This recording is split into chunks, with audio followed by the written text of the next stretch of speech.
to rejoin the game room will be fine. So, we have ACCM pretty much in the, well, 2 o'clock position. And he's got 2 nice forests towards the north that can be connected easily. Stone is there if he wants to go for that, which is, well, kind of likely with ACCM, then yeah, that is near and safe. His main gold is also shielded by a nice forest. 2 boars, rather far away for TaToH, so not sure it's easy to steal them. Could be much closer for the opponent, but that's alright. Berries, well, nothing special. Secondary gold forward. And this, yeah, that is actually a lot of resources here. 3 golds and 1 stone all on 1 screen. So should be careful with that. Are you in? Yeah, I'm in. Okay. Just got in, so. Great. Then. Yeah, I'm just looking. Yeah. Any comments? Yeah, I think that well, just looking at TaToH's map, it's having those stones forward is never good in my opinion. I think that if you have both your stones forward, then it really prevents you from just making towers to defend your base, and you can definitely be more open to somebody going for like a full feudal. I think ACCM is actually going to see the stones forward. I think he'll probably end up scouting those, and he will. That'll be one of the reasons maybe why he'll decide to go forward. I'm not 100% sure, but I think he really looks for the stones when deciding whether or not he's going to go forward or not. So yeah, we'll see. And I said that, well, we'll probably see a tower rush from ACCM, but it reminds me of TaToH's last match, in which he pulled maybe the most brutal Korean tower rush I've ever seen. It was almost perfectly executed, you know, super fast feudal uptime, and he, you know, had 2 groups of villagers surrounding the enemy like in a couple of minutes, cut off all the stone, wood, and it was GG so quickly. So, and now TaToH has picked Koreans again. And remember, it's hidden civilization. The players will not know what their opponent has picked before they start. Now in the game they can of course look it up, but it is Chinese against Koreans. Oh, careful with the scout. And, yeah. I'm guessing that they were limited to their civs, or could they pick any? Was it free pick or? The civilizations are free to pick. Yeah, they can't. Oh, really? Wow. They just can't repeat any maps. You know, in the later stages, when there are 2 home maps, then they can't repeat the same home map. But, okay. But since this is the balance patch, the civilizations should be, you know, much more competitive. So even Koreans, for example, they get a bonus now on their foragers, so they collect food faster from berries, etc. So every civilization that was really bad got something, and all the, you know, OP civilizations, they were, you know, nerfed a little bit. For example, Aztecs got free loom taken away. That slows them down by 25 seconds and makes them, you know, just as fast as all the other civilizations. Things like that. Is this updated in the tech tree as well? Let's see. In the tech tree should be. Let me take a look. If not, then you guys on the chat can just type exclamation mark. Sorry, tech tree. Exclamation mark balance. Here. Yes, if you hit F2, then you can see foragers work 25% faster. So the tech tree is updated. Oh, okay. All right. And here we go.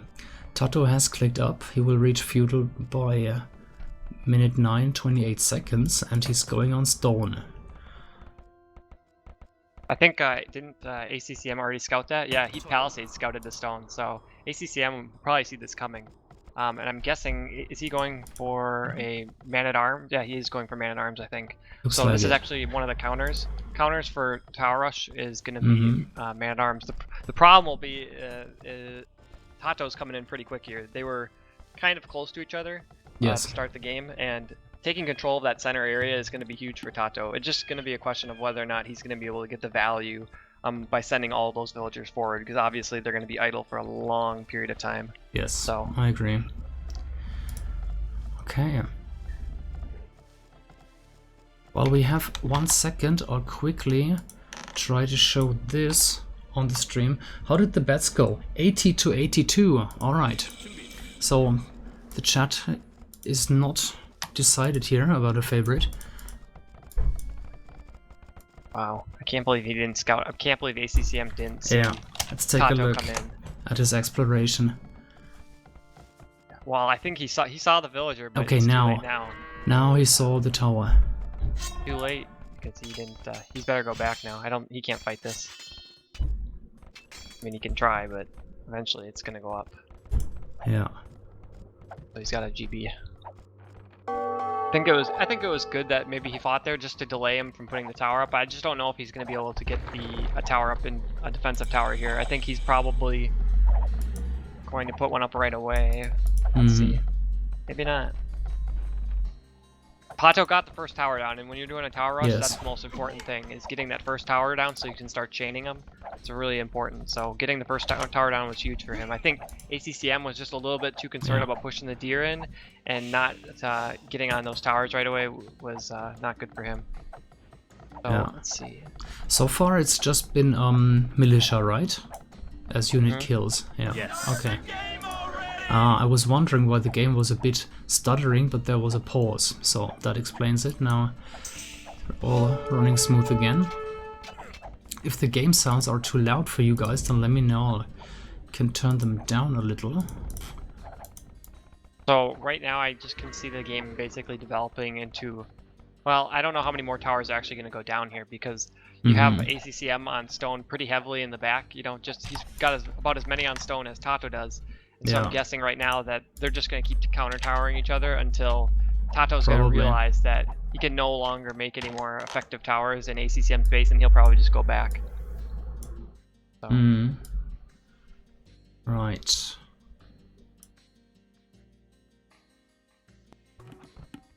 I think pretty slow. I think it's gonna be a pretty slow development from here on out. I think both players are probably. I'd be kind of surprised if there was a lot more feudal skirmishes, I guess. Now that both players are basically full on stone. But yeah, you know, the stone for ACCM is actually not safe at all. If you look at the wood behind ACCM's base, and TaToH is building a tower there, that's not gonna reach anything, I think, at least without fletching. But if he had dropped a tower at this front forest where the stone is, ACCM would be in real trouble now. Yeah. Okay. I think that, yeah, I mean, tower rushing is just, you know, I think whenever I look back on a game where I've tower rushed somebody, I've always kind of wished I hit the right areas at the right time, but it is very difficult. I mean, I really like watching like somebody like Back play, because he seems like he has got a really good mastery of how to do this strat. He's always hitting you at like 3 different spots on your base at once, and I mean the locations where he's hitting you with the towers are just like on opposite sides of the base as well. So it's really great. But you can see here ACCM putting the outpost up just to make sure that if he sees the tower going up, that he's not going to be able to get it up. But however, he doesn't have enough villagers here to straight up counter this tower. Right? So this tower is still going to go up. Yeah. I really liked the outpost. Was a good decision, and now he's getting the counter tower. And second, we got a small donation. Well, $5.31. So thank you very much. Was it KQ? All right. Okay. Who's gonna go? Yeah. Well, very similar. TaToH's tower went up a little bit quicker. Yeah, so in this situation, I think TaToH might try to starve ACCM of stone here, and in that case, he can actually continue to do the tower rush, because if he can get TaToH off gold here, I mean, if he can get ACCM off gold, sorry, then he will be effectively able to just keep making more towers in his base, and he won't be able to stop it. But you can see here, obviously, ACCM is getting ready to take the tower down, which is the correct decision. Yeah. And as we can see in the kill and death ratio, it's like 1 to 3. So this is not about kills or really like that, but it's about, you know, map control and resources. Yeah, for sure. The one mistake that I think ACCM kind of made, and you saw him try to do it. He tried to wall in the villagers of TaToH when he was attacking the tower. He was a little bit late on that. If he would have been able to get that, that would have been easily 5 villagers dead right there. So kind of a small little mistake he made, or kind of a missed opportunity, I should say. Yeah. Now, I said that many times. Even the best players, they make these tiny mistakes, and that shows how complicated this game is, and how hard it is to master. Sure. Yeah, for sure. All right.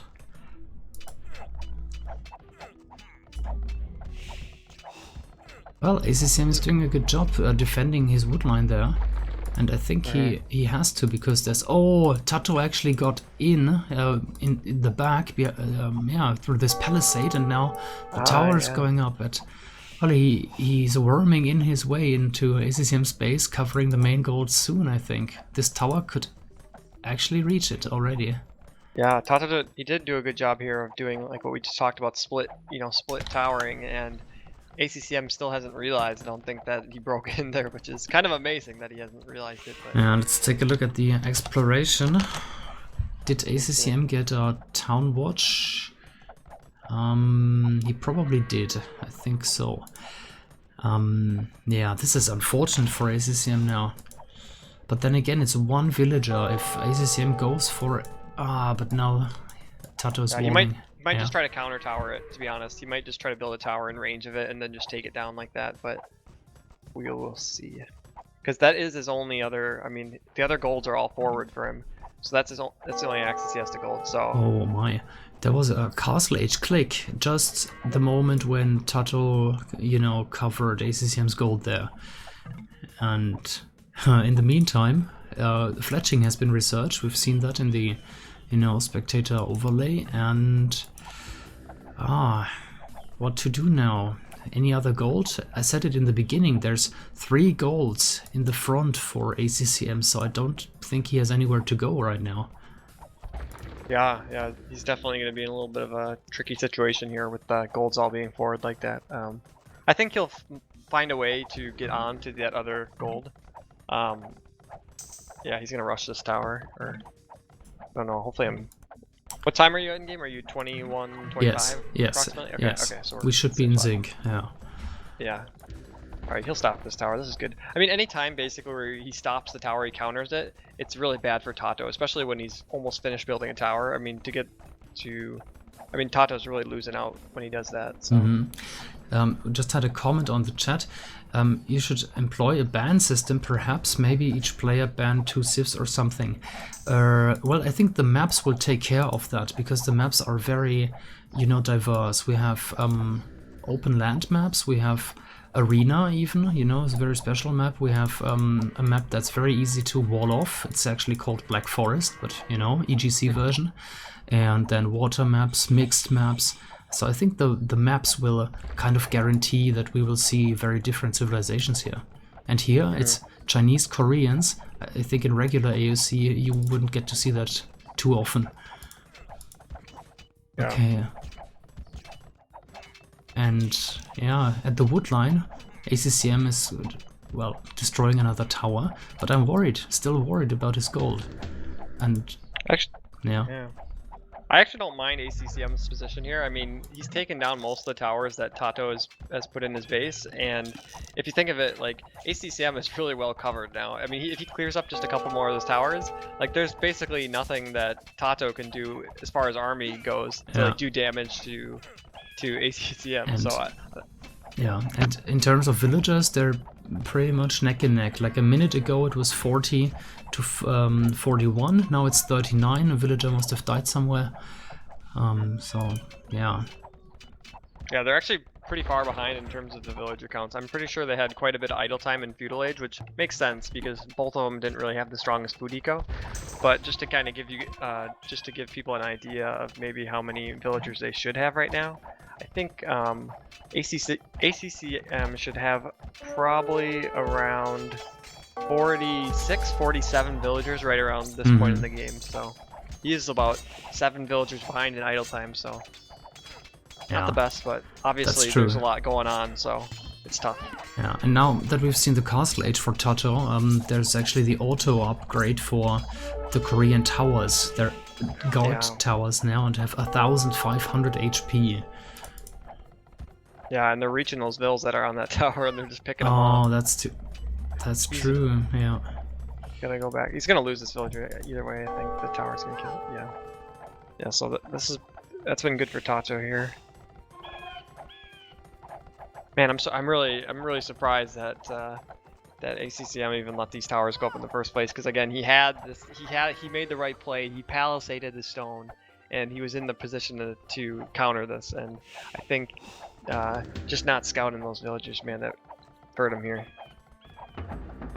That's true, I agree, and I'm really wondering, is there another palisade that I'm missing? I don't think so. He could actually... No, not sure. There was a backup tower, but still... Yeah, just the fact that he allowed this tower to go up. I mean, he built outposts everywhere, but he didn't notice that the palisade was going down. Strange to me. Yeah. Okay, defensive castle now from ACCM. Will it go Yeah, up? I don't think so. I think that I said a couple moments ago that I thought that ACCM was in a decent position, but he's made. I think that now that TaToH's gotten the siege up and he's starting to go into those monks, I think that in combination with losing some villas, I'm not liking ACCM's position anymore. He's gonna make a defensive castle here, and you're probably gonna see. Gosh, I can't see how he's gonna come out of this hole. Like, I feel like TaToH at this point is just gonna keep kind of closing in on him, and it's gonna be extremely difficult to regain the map control. 2-0 mangonel fight here. So that's a small win. That's a start. A good win actually for ACCM. Who picked this map, by the way? Was it TaToH or ACCM? It's a set map. Game 1 Oh, set map. in the entire event will always be Dry Arabia, and then all the maps afterwards will be home maps out of a map pool. Okay. Yeah. Town center going up in the back. Well, to the north, let's say, for ACCM. Yeah, there we go. He's trying to push back the tower. Yeah, man, he's in a tough position. I mean, you can see TaToH's ego is unharassed, and he's just catching up. He just, even if ACCM pushes back at this point, right? TaToH's ego is going to be so far ahead that it's really just going to be a question of whether or not, you know, TaToH's probably going to be maybe 25, 30 villas ahead soon. And it's just going to be a question of whether or not, you know, he can finish them with a stronger Imperial Age army. I saw actually a game just like this earlier, I think today, between MBL and Leary. Okay. And Leary had put MBL in a very similar situation, and ultimately Leary won. But I think that's what we're going to see here. You might even see ACCM try to go for fast imp if he can survive that long. But I really don't think he's going to be able to make it. No, but we'll see. And the score difference is starting to show. 500, soon 600 probably score difference. 1 TC up for ACCM, 2 TCs up in the meantime for TaToH. Yeah. Yeah, this is gonna be tricky for sure. Oh, he's got 4 TCs now, TaToH. Kinda interesting. And Superboas in the chat. Regular, hello. Okay, 2 workshops for TaToH. He's going for it right now. He doesn't even, I think, he doesn't even really have to go for this, but because now he is, you know, he is ahead in villagers, right? So he doesn't have to go for it right now. But keeping him off that gold is so big. I mean, he knows that the other golds are forward. So if he can just sustain map control of that gold while he's booming his own economy, this game is in the bag for him. I mean, it just, pretty much. It is, so. I mean, and the market went down. We've seen ACCM in the the chat alerts using the market, selling wood and food. I think, yeah, he has got 2 Chukanus. They're not gonna save him here, I'm afraid. Yeah, I think ACCM is. I think without the gold now, he's done. I don't think you can survive in Castle Age at this level of a game, 2K plus, without gold. I haven't seen it. I haven't seen a game where somebody's been able to win in Castle Age without it. So I think ACCM is going to be calling it pretty soon here. So it was a really, I mean, it was a risky play by TaToH, I think, to go for Trush. I'm not 100%. I'm not super familiar with all the X patch things, and I was kind of a little bit confused why somebody would pick Koreans in an Arabia War, but Uh-huh. apparently they're good enough now to where they're viable, and Tower Rush is viable, because I know that in a higher level game, just trushing in general is considered to Hmm. be kind of a troll strategy. Yeah. I think ACCM, I don't know. I think early Castle Age, losing those builds to that tower that hurt him a lot, and Yeah. obviously not having control of any other gold was bad as well. But I thought he played an okay game. He survived long. I mean, he survived a fairly long time Yeah. Um, for that. so just in general, I don't think Koreans are super overpowered now, because so far TaToH is the only player who has chosen them, and it's just the second time I see him play Koreans now, so it's not, like a thing now apparently, but he has won 2 games in maybe record time now. First game was, around 20 minutes, this one lasted 33. So a killer strategy here from TaToH again. Yeah.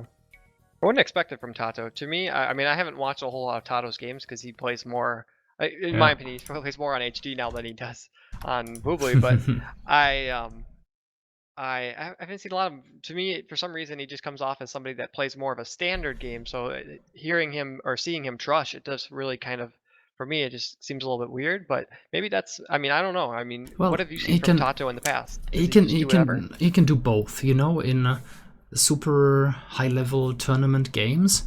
He can play meta and as standard as it gets, but he can adapt to, mega random fun maps, and if it's, regular rated games or fun games, then he plays whatever. So very versatile player, and he tries all Yeah.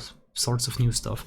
Let me just quickly pick a winner here. So that was TaToH. Okay, I hope you guys can see it a second on the stream. Yes. And who placed the best bet here? Inner Lies won 101 gold. That's twice the payout, so that was worth it, I guess. Then let me quickly start the next one. Set up. Edit this one. So who will win game 2 on this is ACCM's home map. I haven't read anything in the chat what map is gonna be, but I'll just type it like that, and you guys can bet anyway. You got 5 minutes from now. All right. Ooh, this felt so so quick, like first game over already. Let's take a look at the chat if I've missed something. It was kind of a strange game as well because there wasn't a whole lot of military conflict. It was more just like a Yeah, tower, like and it was just a villagers. positional struggle. Yeah, it was just a positional struggle. So it's usually maybe not as action packed, but it was interesting, I think, nonetheless. So it was a Yeah. good game. Okay, so I'm gonna bet on TaToH this time. I always go wrong. So like this. Okay, game number 2. Let's reveal the map. I think they said desert. I've never seen this map before, but You can hit alternate O, and it is called EGC Desert. It's probably inspired here by Gold Rush, but the big difference is that you have several smaller golds and not just 2 or 3, and sometimes, much closer to one player than the other. So here this is more fair, and this is an interesting generation because most of the time the players are, on exact opposite sides, but here, maybe similar as in game 1, they're fairly close, both in the, bottom half of the map, and the distance is very short. Yeah, the one thing I think, I'm not 100% sure about this, but if I recall correctly, Gold Rush, your main golds aren't 7 tiles, they're like 4. I'm not sure. Is that? You forget about that. Just a sec. The main goals. Yes. Yeah. Good point. Good point. In Gold Rush, you start with 2 piles, and here you got standard main gold. That's a good point. Yes. Well, I'll tell you what, I really like these maps with a little bit more gold in them because the units that they can make are a lot better. I don't really like games that they just go into trash wars. They're just not interesting. I Yeah. love seeing games where it's like, you know, you got siege onagers like constantly going. I mean, that's a lot more, I think, entertaining than just seeing skirms and halberdiers fight each other. It gets really boring Yeah. after a while. So That's a hopefully good we can point. see one of those games. That is a very good point, and I also like that maps like this, they force, the action and everything into the middle. So it's not like the players can, wall up and sit on their resources, but sooner or later they'll have to, leave their base and fight over resources. Yeah, exactly. I enjoy those games as well. I think that, yeah.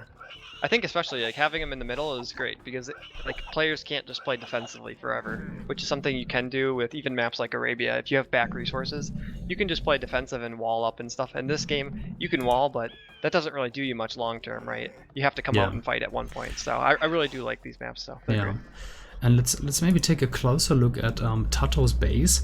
If you see, or if you take a look at the front, it's really hard to wall actually. Maybe towards the back he has a big forest, but then towards the center and towards the left, there's hardly anything to, to build walls. He will have to use army buildings or a long line of walls here. Yeah, so actually, I'm not exactly sure. We'll see what ACCM decides to do. It's interesting because his gold is, I mean, it's kind of in the back, but it's also in the front. I would expect that the combination of where his gold's at and then also where TaToH's gold's at is going to require him, or it's going to cause him to go for a strategy like Drush Flush or maybe Man-at-Arms forward, something of that variation. And then if I'm TaToH, I'm probably going for a more aggressive build, knowing that my gold's forward. So again, he might go for Drush Flush. He might go for a forward. He might go for Man-at-Arms and forward. He just can't let ACCM take control of that hill by the gold. That's going to be really big, especially considering that. Well, I guess the other stone forward there isn't a huge issue, but I mean, if he does get control of that hill, he's still pretty close to the other stone, so gotta be careful. So it does look like TaToH is going to go for a Drush Flush. I'll tell you guys that maybe aren't familiar with this, but the one thing that makes Britain's Drush Flush so strong is their sheep gathering bonus. They're able to get the food quickly, and they're able to go up on like 27 or 28 pop. Actually, I've seen 26 pop as well. So the Drush hits you really early, and then you can also, once you get up to Feudal Age, get into a Man-at-Arms, right? So I think that this is going to be a really good option for TaToH. Just a note again, guys, if you are interested in the exact little changes here for Britons and Mayans, then I've just typed exclamation mark in the chat, and there's a full, or let's say a PDF with the full changelog. Okay, then barracks going up for ACCM much later. Yeah, the problem with, another thing with TaToH is he knows that ACCM is Mayans, so there's a really good chance that he goes for a Drush, right? And if, say that hypothetically, ACCM went for like what I call a Hoang Drush, which is, you guys know who Hoang is. He's somebody that basically always goes for like 5 or more militia, right? Okay. If ACCM were to go for like a big 5 militia rush, TaToH would lose the gold before he could even do something like Man-at-Arms, right? So I think it's really necessary that TaToH drushes just so that he can establish the map control and kind of like, get an idea. I think, let's see, ACCM going for Man-at-Arms, it looks like. That's mostly the goal of the Drush, not necessarily to kill villagers, but to keep the enemy out of your own base. It's either scouts or archers, or whatever. You delay your enemy. Okay, and here really nice, really nice. Denied the wall, forced the villager to go back. Can he get a kill though? No, I don't think so. Yeah. Well, this will be good though, because he can upgrade. He's got the map control. It'll be interesting to see whether or not he goes forward or not. He does see the stone there, so that is kind of nice for him. But yeah. Oh wow, ACCM gonna just go forward. Where's his other stone at? Is he gonna go on stone? No. So ACCM's gonna go Man-at-Arms and forward tower, which will be nice. This is actually the counter to Drush, by the way. If you're not familiar, the one weakness of the Drush is that you're getting up at like 11 minutes at best. What you're seeing actually, TaToH is getting up. Do you have the spectator overlay on your? Yes.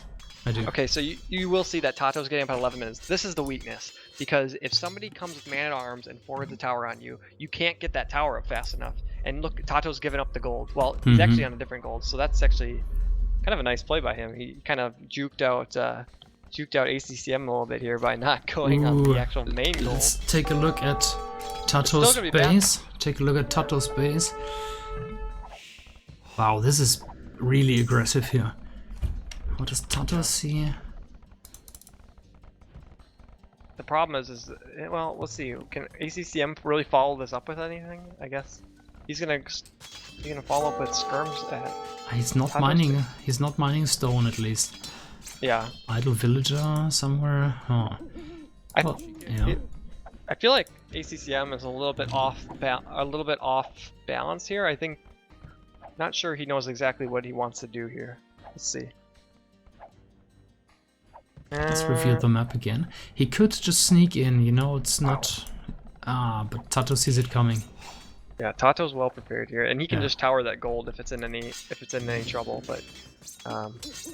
yeah, I think ACCM is a little off balance here. He wasn't I think TaToH not being on gold here really caught him off guard. I think he really expected TaToH to be on gold, at the main gold at least, and now that he doesn't see him on the main gold, he's a little bit... I mean, he probably realizes he's on the other one at this point, but the thing is that he doesn't... He's got these villagers forward, but he doesn't really know what to do with them because he expected them to be on the gold, so... This is nice, though. This is really nice from me, or really nice from TaToH. I really like TaToH's adjustment. Walled up the wood line there. Really nice. Just a quick comment. My dear co-caster here is called Joro. It's the first time he's on the channel, so give him a warm welcome, guys. Okay. Only Joro. The trolls are out, dude. No, I actually left Katsune's name at the end of the very title, so I had to fix that. Took just a second. Okay.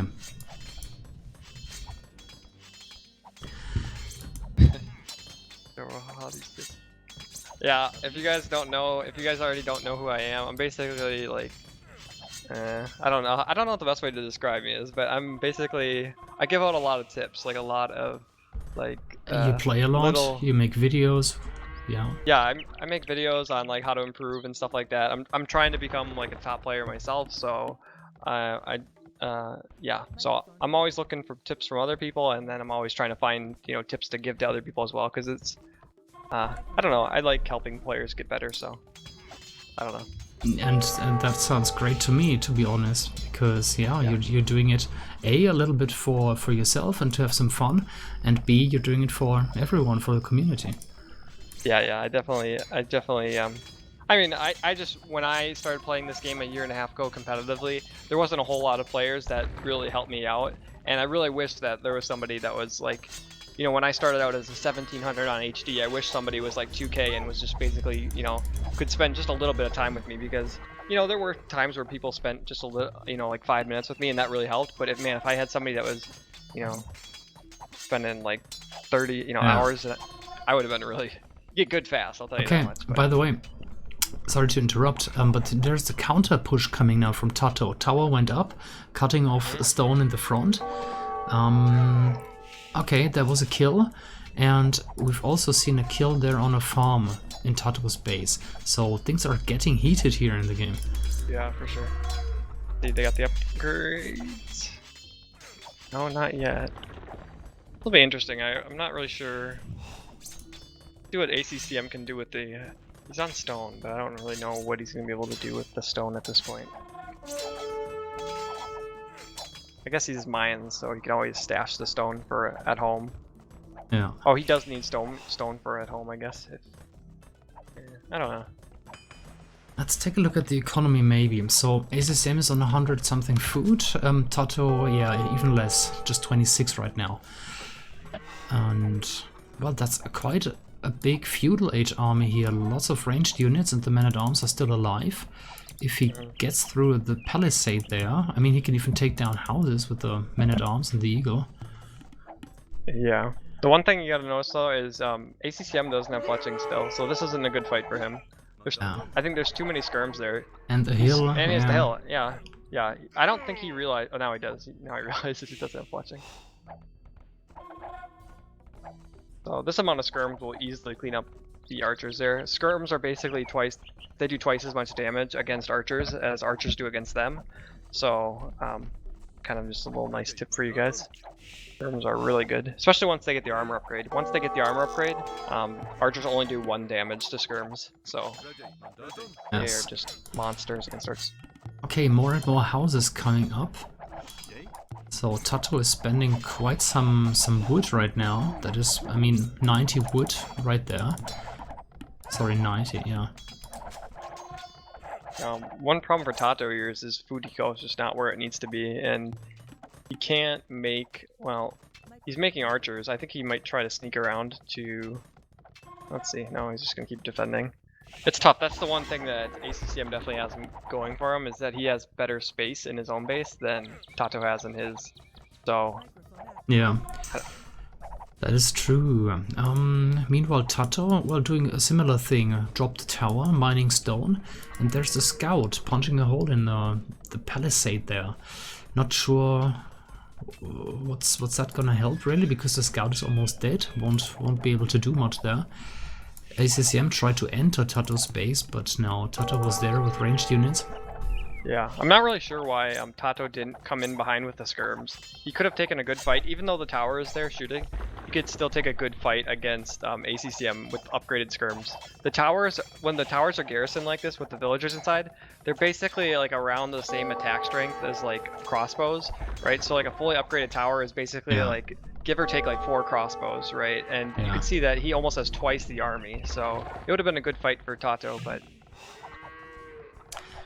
yeah, again, a messy game. I mean, I'm looking at TaToH now. He's building towards the center, mining gold there. I mean, well, he kind of had to. His main gold was cut off. But these farms obviously are vulnerable, so he's building a second tower now. Yeah. And TaToH doesn't have any stone though. That is the biggest problem with TaToH right now. He doesn't have any stone. True. And does he have a? How did he get the other tower up? Oh, take a look. Oh, he's taking stone. He's taking stone at ACCM. Okay, so they're both trading stone. Yep. Alright, but that's an issue though, definitely for him. 2 vills there. Okay, market coming up for ACCM. And market for TaToH. So yeah, similar thoughts. They want to go Castle Age sooner or later. I mean, it's minute 23. It's about time.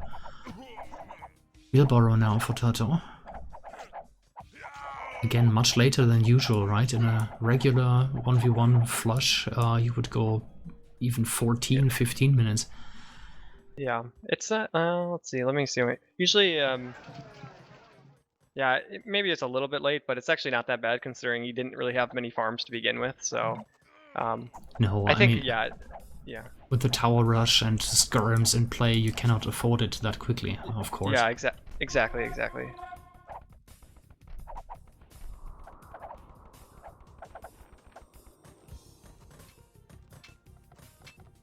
Oh, okay. Somebody asked in the chat, is that 2 damage to Britain and Mayan unique unit? Platinum asset. I'm not exactly sure what you I don't understand the question. Yeah. Following this big bunch of, well, mostly skirmishers from ACCM right now, he spotted the farm, spotted the tower. He can probably run behind the forest. Should be enough range. He does have fletching, so yeah, he should be able to reach at least 5 villagers there. Oh wow, he's really making a push of ACCM on the front with the tower. Oh, he got it up as well. Oh my gosh. Great. Ah, now I heard it. Okay. Oh, and ACCM is moving in. But where to? There's towers, there's a TC. Is he just, you know, going on a sightseeing trip? Not sure what's the point. Is he killing vills under the TC? Oh, come on.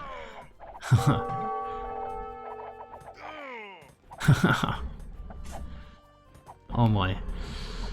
Wow. Why? What was the purpose?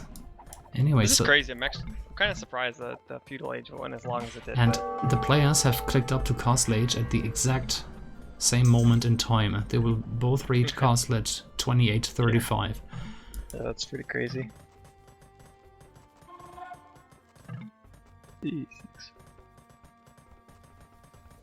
Yeah, it looks like as far as eco goes, ACCM is a little bit ahead of TaToH, but it's nothing too major, I don't think. Especially because ACCM has lost more units than TaToH, so. And I really wonder why ACCM is upgrading scale mail armor now for infantry. Is he going for Castle Age Eagles maybe? But he would probably need more barracks then. Yeah, I don't think Castle Age Eagles is... Well, I don't know if the balance patch made them stronger or not, but usually Castle Age Eagles aren't really a thing. Once you have enough, once you have enough skirmishers or archers, you can basically 1 or 2 shot them, so they're pretty easy to micro down. So. And for me, the problem is really the production. I don't remember the exact changes right now, but even if they were, let's say, twice as strong now, 1 barracks is not gonna cut it. You know, that's really the problem here. And okay, here's the hill now, and TaToH should be careful. Should not. Ah, yeah, there was a patrol in place from both players.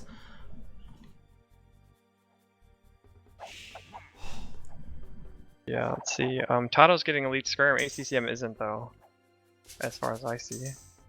This is gonna be good for. I mean, TaToH's gonna be able to push this. I think he might actually be able to trap him as well. Oh, we'll see. And Britain's get the extra range on the Expo. Yeah, that's a good point. Let me see. Kind of weird. I'm not really sure. It seems like it'd be a really good fight for TaToH, but. Nah, uphill. It's quite a few levels. Push uphill. Yeah. It might be. Yeah, it could be difficult. I mean, there's no ballistics yet, but still quite risky. Yeah, for sure. Okay, forward siege workshop from TaToH. Yeah, so TaToH's just gonna try to keep the pressure here. Again, it's like last game. He's just gonna try to keep the pressure on the gold, and that's how he's gonna try to win the game. I mean, without gold again, there's nothing. And never mind, there is 2 extra barracks and a forward siege workshop from ACCM as well. Let's see what he's doing in the workshop. Nice. Mangonel coming up. I'll tell you, it's hard to catch all this stuff. Like it's really like they're killing each other, you know, not looking back here, mining each other's stone, building forward siege workshops, regardless of their own economies. Yeah. Okay, sorry about the noise. Wow, a lot of units just went down for TaToH at that gold mine. You could only garrison 5 vills and lost the rest. Hey, that was like a truck, sorry.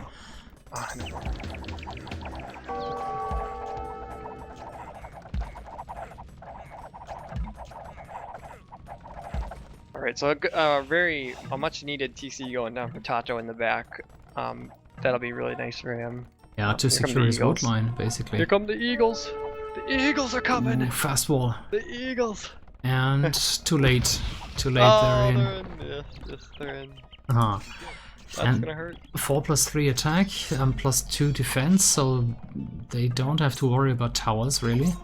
Yeah. Wow, TaToH is in a tough position for sure.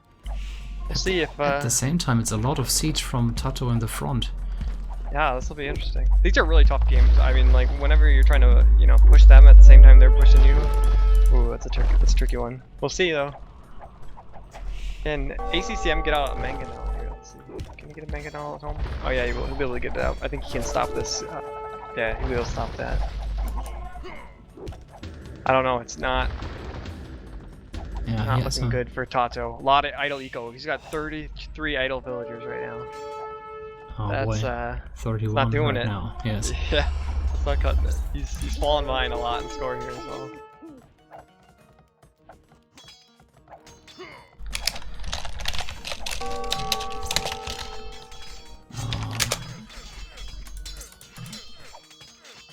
There's a, well, heated chat going on as well. Usually I disable the chat, but here I felt like, well, why not see what the other people are saying.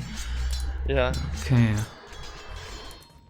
Okay, so what happened to TaToH? Okay, so he just basically stopped his push. I think he ran out of resources, I'm guessing, and now? Yeah. I can switch to his point of view, but... Yeah, he just ran out of resources, so he couldn't keep the push going at all, at ACCM's base. ACCM has 10 villagers more that might, you know, play a role, but it's really the idols, like, there was way too many idols. It's still 24 for TaToH. Yeah.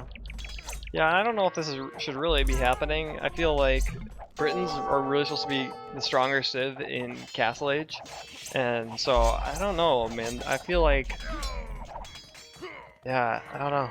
It's just... Oh, fun fact about Britons. I think Viper, so far in this tournament, has picked Britons every single game. Oh, so, big shot with the mangonel on the woodline. Oh, it's gonna be another big shot. Oh, there it is. I missed it by like 1 or 2 seconds, but we can see at least 8, 9 dead bodies there, so... Wow. Wow, that is huge. I mean, that's huge. And now there's the Skirms following to, you know, finish the job. Yeah, clean them up, yeah, for sure. This is big. I mean, that's gonna basically stop all of... I mean, ACCM still has the eco, so maybe he'll be able to keep the push alive, but it's gonna really, like...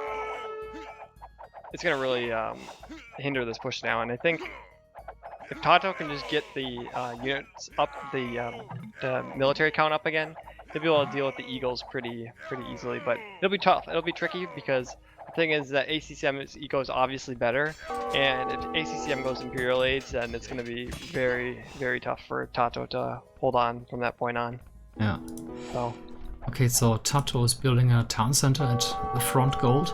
I was just about to say it will go up, but no, here come the Eagles. Let's watch that for a moment. Quick wall. Wow. He's gonna lose 2, 3 villagers. And will the wall go up? No, TaToH, oh, wow, could not complete it, and this TC will not go up for now. Yeah, he's got that one. The thing is for TaToH now is he knows he's behind, right? You look at the score, he's behind. He knows he's not going to stand a chance if ACCM gets up an imp. The only way he's going to win this game at this point is he makes a play on ACCM's gold and prevents him from getting to the center. Yeah. It's the only way he's going to win this game. So I wouldn't be surprised if, well, let's see. I mean, he still has those Eagles alive. That's the problem. And TaToH only has Skirms, so he can't even move out. So at this point, I'm definitely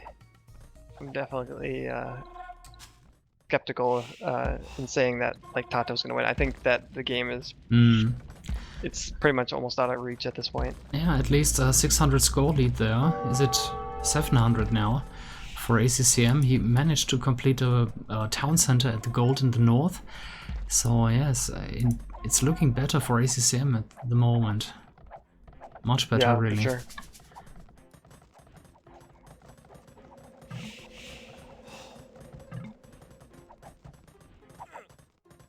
Oh, and TaToH's army got caught there. Yeah. It's gonna lose like 1 or 2 units.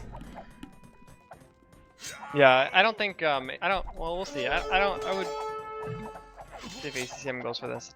I think ACCM has to be a little bit careful. Doesn't want to lose too many Eagles, because he's got to figure that he's going to get up to the Castle Age faster, right? Yeah, but now the main TC is going down for TaToH. So where the villagers are about to hide from the Eagles, I don't know. Yeah. Oh, and now he's trapped really in a sandwich position there. Villagers and ranged units dying. Yeah, this isn't good. Yeah, I think that... Population, double for ACCM. Sorry, go ahead. I don't think TaToH, I think the score is a little bit too generous right now for TaToH because of those mangonel shots. I think that he's definitely, on the back foot, yeah. Yeah. We might see it soon, the GG, I guess. Yeah, well, I think we'll definitely see it once ACCM gets Imperial Age, but I don't know if he's trying to finish it. Looks like he's trying to finish it in Castle Age. He's not really building his eco like he wants to go Imperial Age. Yeah. He took down the forward siege workshop, went on to the other gold. Villager difference, 45 to 93. Military, I don't know how ACCM is so low on military right now, but it's I think it is pure archers right now for TaToH, and well, crossbowmen I should say, and if ACCM masses them up, and he does have access to gold, no problem there, then yeah, maybe another mangonel, go ahead. I was gonna say, I can really appreciate what ACCM is doing here. I I really like it when people go for it in Castle Age. The earlier somebody finishes somebody else, like that's the more respect I have for them. If you know, if you know, there's a lot of players, and I'll tell you, like at the highest level, I feel like a lot of players play more conservative, right? They're not going to try to finish them off in Castle Age just because if they mess up or something, right, they could give them, you know, a way back into the game. But I really like what ACCM's doing here. He's, you know, he's really trying to go for it in Castle Age. He's not 100% going for it because obviously you can see he's starting to collect the resources for Imperial Age. But I do think that he probably went for it a little bit more than he had to, and I definitely can appreciate that type of play. You know what I just remembered? When I got back in 2012, I, you know, posted on the clan forum, introduced myself a little, and I said, well, what kind of player I am. I said I like Castle Age pushes, not, you know, boom up to Imperial, but I really wonder why Eagle Warriors are useless in Castle Age. And well, it looks like here the patch helps a little bit with that. So who knows? I think that another thing that was that TaToH didn't have crossbow until now, and you just see now he just cleaned up those eagles pretty quickly. Yeah. Just with you know, maybe like I don't know, maybe a couple of 15 shots. Crossbow, 16. Yeah, I mean they're still. I still don't think they're that great, but yeah, maybe they're a bit better. I remember I played a game probably a month and a half ago, 2 months ago, and you know, you just gotta remember eagles really, they're very few times where they're good in Castle Age. I'll just say that. I mean, if they have a lot of skirms, right, then they can be good. But you know, I lost the game I played when I tried to go. I was way ahead in the game. I was playing Mayans versus Mayans, and I went Eagles, and I threw the game. So I wouldn't recommend that to anybody watching to go Eagles in Castle Age if you want to win. But all right, it's GG. Look at it, yeah. GG called by TaToH. Let me switch back the colors again so we don't get confused here. No, it was like this. Look at... Yeah. Wow. I was just saying, TaToH's putting TCs everywhere. Yeah, as Britons. Yeah, he still has the bonus there or the discount. But a nice castle from ACCM in the center, pretty much, preventing TaToH probably to spread further. But yeah, he could have gotten more access to gold. Still, there was constant eagle raiding, you know. We didn't really comment too much on it, but there were, you know, like 4 or 5 eagles inside TaToH's base all the time for the last like 10 minutes. And we've seen the idle time, we've seen the villager difference, so that explains it. Yeah, I think that the eagle raiding, it was really good because the one thing that was nice was that you know, TaToH was full skirm, so it was useful there. And I think the reason why TaToH was skirm. It's kind of weird, I think, to have that many skirms as Britons, because you do get the range advantage, so it's a little bit peculiar, I think. By the way, quickly, the bet turned out to be 169 to 100, so people put more gold on TaToH. So sorry guys, this one most people did not get it right. So let me make 2 clicks here in the panel. So ACCM took this one, and let's take a look at our overlay. Who was the biggest winner?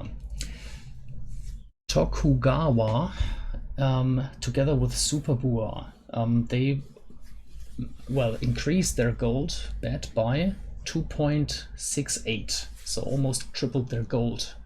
Not bad, guys.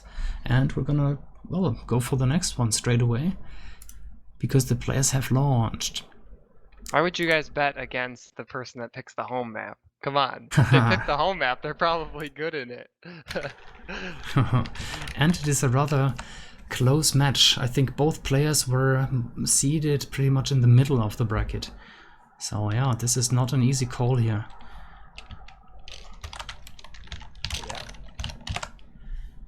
Okay, and start. You guys should be able to see it now. Sorry, here it is.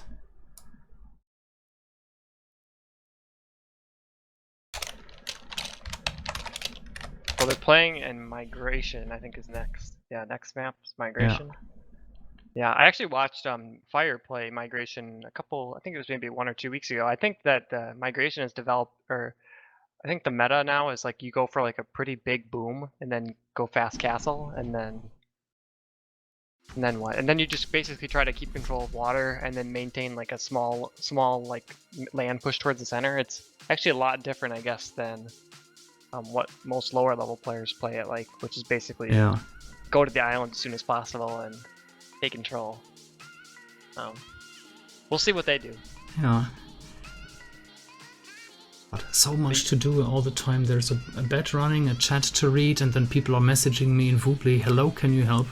So Yeah, I'm getting a lot of that too. A lot of people are messaging me about other stuff as well, so tricky. Especially when you haven't slept in, I don't know, 20 hours. 7 a.m. here for the win. okay, yeah.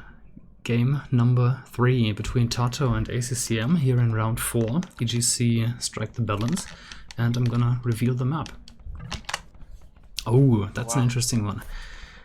Quickly showing it. It's called EGC Migration Plus, and if you have watched the stream in the last like 2 weeks, then I know I'm gonna sound like a broken record, but I'm gonna quickly point out the differences to regular migration.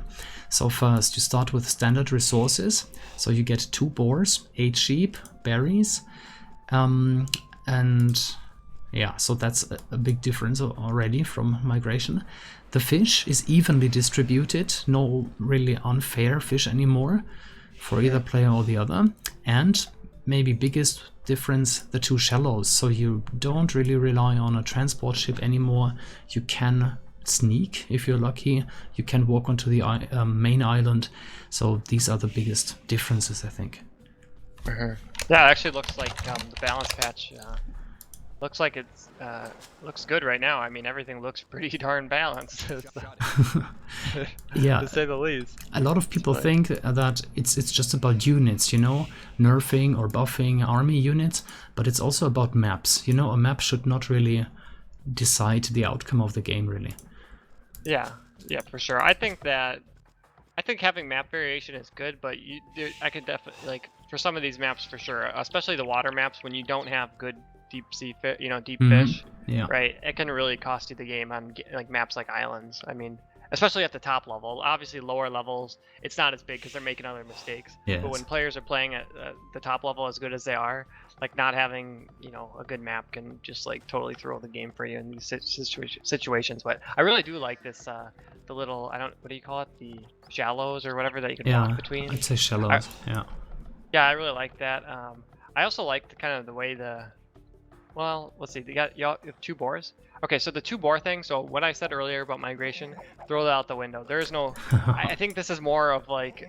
it is standard resources, like Arabia, like islands, like a standard map, Right, so you might see a grush in this type of map. I think maybe both players, one player could decide, like, they could scout the map and then put the docks in the back and maybe try to go for fast castle, right? So like at this point, you see TaToH's kind of scouted the island, so he knows where to put the docks, right? We'll see. He's just entered the island with the scout. Also, just a note about fast castle. Maybe fire ships are a little bit more viable now. I don't want to say that they are, super and they destroy every feudal age grush, but they're better now. I think. They move faster and go ahead. No, yeah, just finish up what you're saying. Wait. Oh, villager, just a sec. Will he? No, okay. We'll survive. Fire ships, what was it? Was it either they move faster, they are a little bit more well, cheaper. Again, sorry guys, I can't remember every single change right now. Just hit exclamation mark balance for the details. Yeah, I think that. Yeah, I think that. I don't know if I guess with this type of map it's a little bit different because, like, you can. It's pretty. I feel like it's pretty easy to sneak like a transport across because it's tough to like cover the whole island. you know, in feudal age with galleys, you could easily just transport across and then you know, get onto the main island. So Let me I just don't really quickly show how the bet went. So time remaining nil. Okay, so time is over, guys. 813 gold bet on TaToH and 498 on ACCM. So more balanced this time, but still a clear lead for TaToH in terms of the bets. Okay. Ooh, interesting. Barracks in the center, and the wall is not up yet for TaToH. what the is he gonna like sneak up? He doesn't have a dock though, so does he not know that the wall's there? He probably just built the walls to deny the walls, or to spy or to scout, you know. I don't like this play by ACCM. I think that yeah, what to do? To think that TaToH wasn't gonna just wall the choke if he was going for water, it's just kind of ridiculous. Yeah, I think it's just 3 palisades, right? Yeah, right. This is already gonna set him way far behind. I mean, I think TaToH's still gonna make. I think he's going for a grush, obviously, right? That's why he built the dock forward. And obviously TaToH's gonna waste resources on maybe a few galleys, but you know, I think he's going to be in a good position because obviously ACCM doesn't have the fishing ships that TaToH does, so TaToH's gonna take. I think he'll be in a good position. Okay, yeah. One thing to know is the Eagle's still stronger, right? The Eagle's still stronger than in the Dark Scout. Age, yes. Yeah, exactly. So he can't really fight this. He should use a villager. Yeah, but smart play. He moved back to lure the Eagle, but no. He had to keep it open, but TaToH managed to wall. Yeah. Yeah.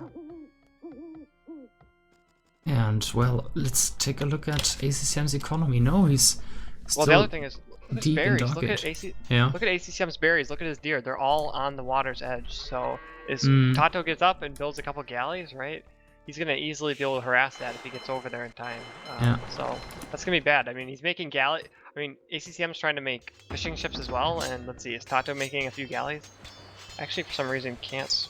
Honestly, I think the barracks here and the militia, they're not doing much here for ACCM. TaToH will, you know, get water control, kill off the militia with galleys, and then, you know, surround ACCM's island. Yeah. Let me rejoin the game real quick. For some reason, the spectator dashboard was messed up. But I just think that, I think TaToH, if he makes a couple galleys and he goes over to his base, he's gonna like basically screw his whole eco because he's so dependent on the fishing ships and the berries and the deer for food at this point, right? He definitely didn't plan on having to make farms. Yeah.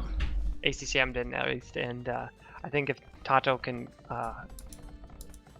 harass those resources, it's gonna be a really tough game for ACCM to come back on. But this is again why TaToH picked this map. I'm sure he's very familiar with it. Yes. Not sure if ACCM. I'm sure he checked the map probably to see what it looked like, but who knows how much he really knew about this map before coming into it. So yeah, it is the home map for TaToH. Good point.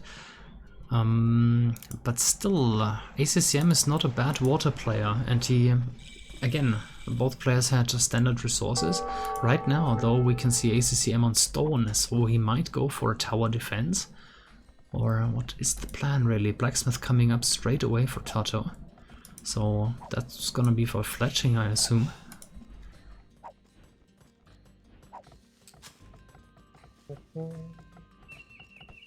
Okay, market coming up.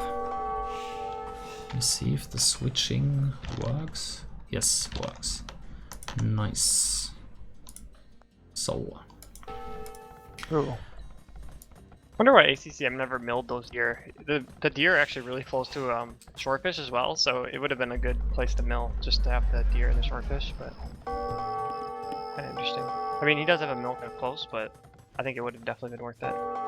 Anyways, the galley. Okay, I'm just catching up here. I see the galleys were harassing the berries. Yeah, not yet. Stop the fishing ships. Yeah. Okay, so now I'm caught up. And yeah. Now, yeah, TaToH has just got so much control here, and I just. And ACCM going for Castle Age now. He went up to Feudal very, very late, but now going straight for Castle Age. Will he try to go for fire ships maybe? But he would need a dog. Well, the dog looks actually all right.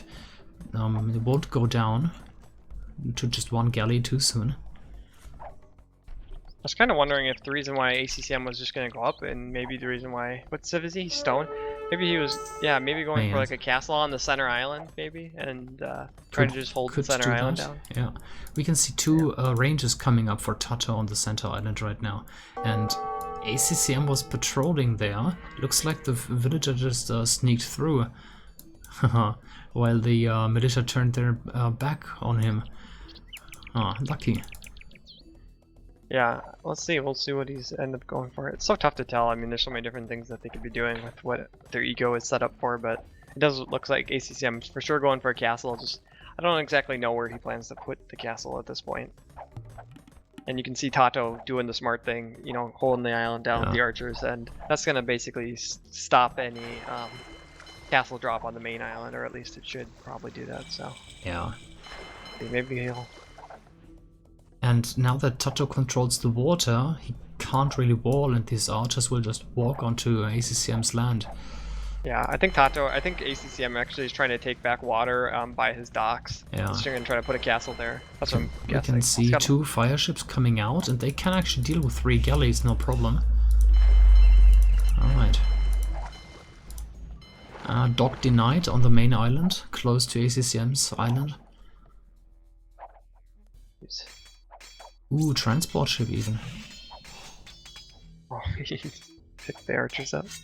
Yeah, so there's the castle going up on the waterfront just to hold down the dock position there. Yes. Help them regain the water, and maybe even just secure wood. You know, wood is crucial on this map. Yeah, for sure.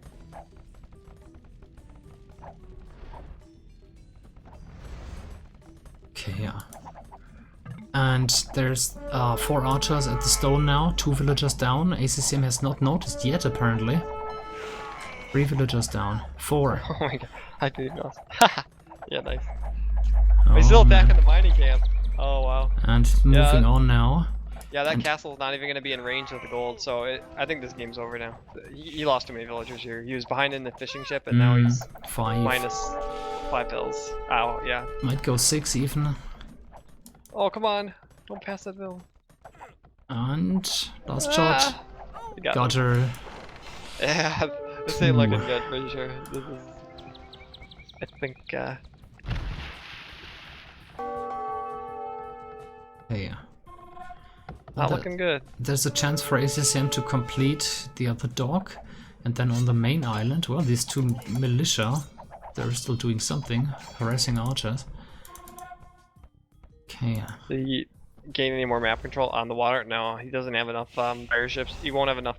I don't think he's got enough resources to make any more ships at this point. Yeah, he's pretty. Yeah, he must be really low. I mean, he lost, was it 6 villagers? And then the archers are controlling the gold right now. ACCM has 115 gold, and I don't think he can sell anything in the market. Everything below 100. Yeah, this is a tough one. I always like watching these casted games, and I always notice that people when they cast, they're always like pretty I don't know what the word is. They always make sure not to say when the game's like probably over. They're always like not to call it too soon. Yeah. Yeah, don't call it too soon. But I mean, I don't want to call it too soon, guys. But yeah. Well, first, if the game goes on for another 10 minutes, then you look like a fool, and if the other player turns it around, then you look like a complete fool. So. Should be a little bit careful, but I think both you and me, we have enough experience to call it when it's like really over. Like, you know, last game there was a point of no return. Okay. Just don't know how I don't know. I think that just don't know how ACCM don't know. I guess there's not really much anything else to say. I don't know how he thinks he can turn it around at this point, but I guess it's a tournament game, so people try to play until there's like no ounce of hope left at all. So now the galleys of course. It's a best of 5, not a best of 21. So yeah, shouldn't just throw games. Oh, and I would be interested if there was a tournament where you actually got points for like killing people in like certain ages. You know, doing like a point system where like you win and you beat them in feudal age, right? So you get 4 points. You beat them in imperial age, you get 2 points. You know what I'm saying? Like the faster you beat them, the better. That would encourage players to be maybe more aggressive and really go for it in certain situations. Yeah, I think that could be interesting. I know some players who would love that. Let's just think of the Spring, who likes to go for his full feudals, or and then again there's players who like, for example, Meso civilizations, Aztecs, where you kind of have to go to imperial. So it's for sure. It's an interesting thought. Oh, the stone for ACCM. Wow, I'm really surprised that TaToH is only ahead by 10 villagers at this point. Obviously, he's got an additional 4 fishing ships, so he's even farther ahead. Now 12 villagers. 12 villagers. But I thought that he was farther ahead though, because he did kill the villagers, maybe like 5 villagers at his base, then he killed another couple of ones crossing the shallows, and a lot of those killed overall. And on the main island we can see why plumed archers are still pretty great. I think they're a little bit more expensive now and they take a few seconds longer to create, but still they have their pierce armor, they're faster, and as long as there's no ballistics they can dodge most arrows. Yeah. Okay. I was watching Slam stream yesterday, and I tell you the one thing that he was saying that I think it's really is true is Vietnamese players, they never give up on water. They always will keep going for it, even if it's like a lost cause. They'll keep making it. So I don't think we're gonna see. I think ACCM. What is he doing in the corner? He's just like. He's in the corner of the main island. He walled his. But TaToH has water control. What's the point? Maybe just to try to save the villagers. Just, you know. What's the point of the watchtower though? Well, to garrison them. Yeah. Yeah, it's gonna go up. It's gonna go up. You see, ACCM is looking after his villagers. Okay, then TaToH has, you know, war galleys everywhere, and the score difference is 1,200 now. Yeah, I think that okay.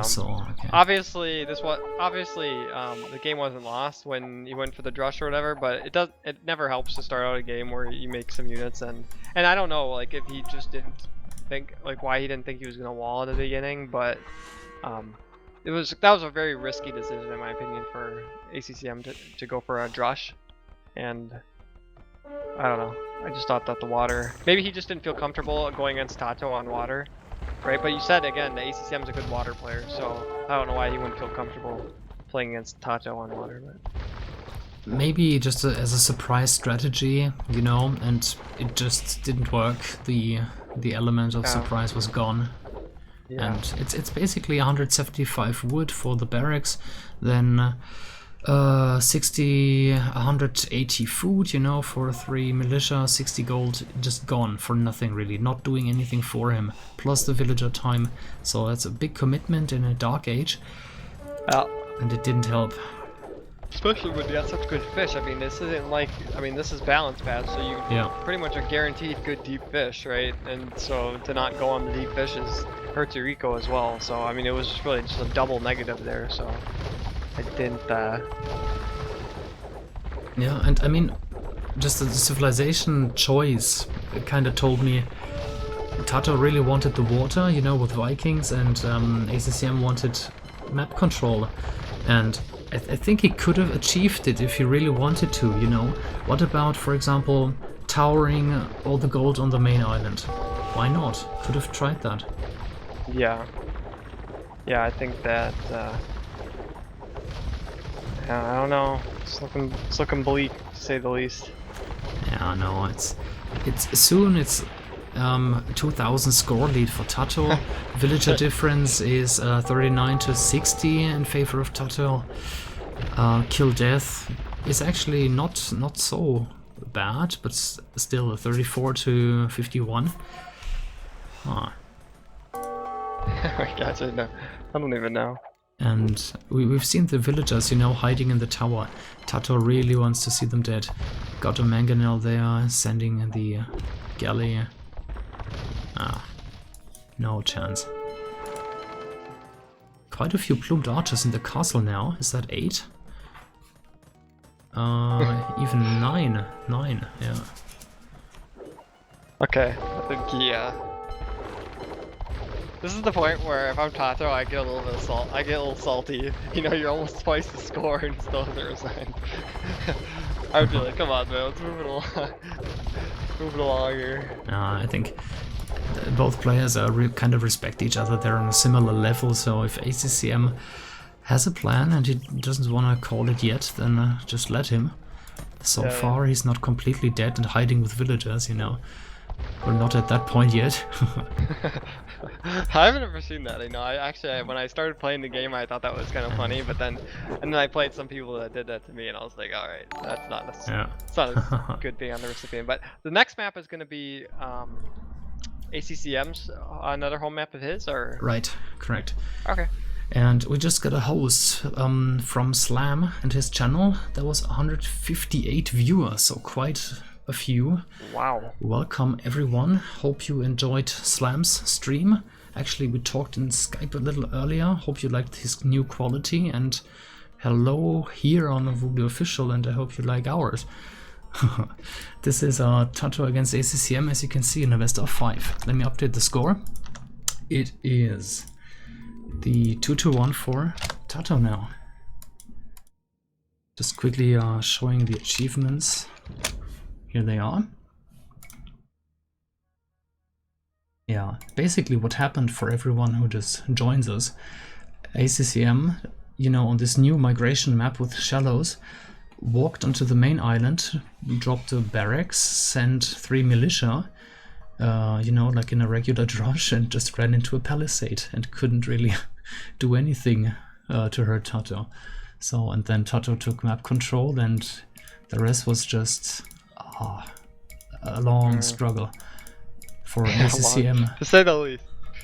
No, ACCM, he fought tooth and nail, gotta give him that. Yeah, he's definitely... Okay. Then let me move this out of the way. Show the overlay. We had a bet running. So this was the bet. I'm gonna pick TaToH as the winner.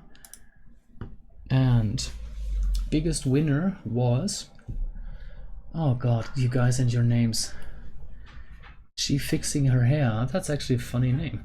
So, and the factor was 1.6, and our winner won 645 gold. Congratulations.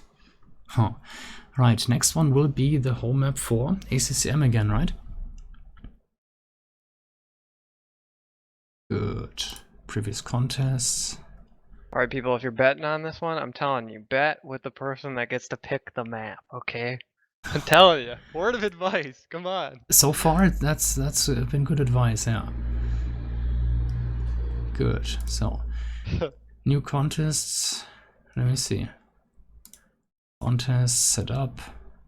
What's happening? Just a second, guys. I don't know what I'm doing, and the game is starting in a second. Did he say the map? I think I missed it. Yeah, I didn't see anything.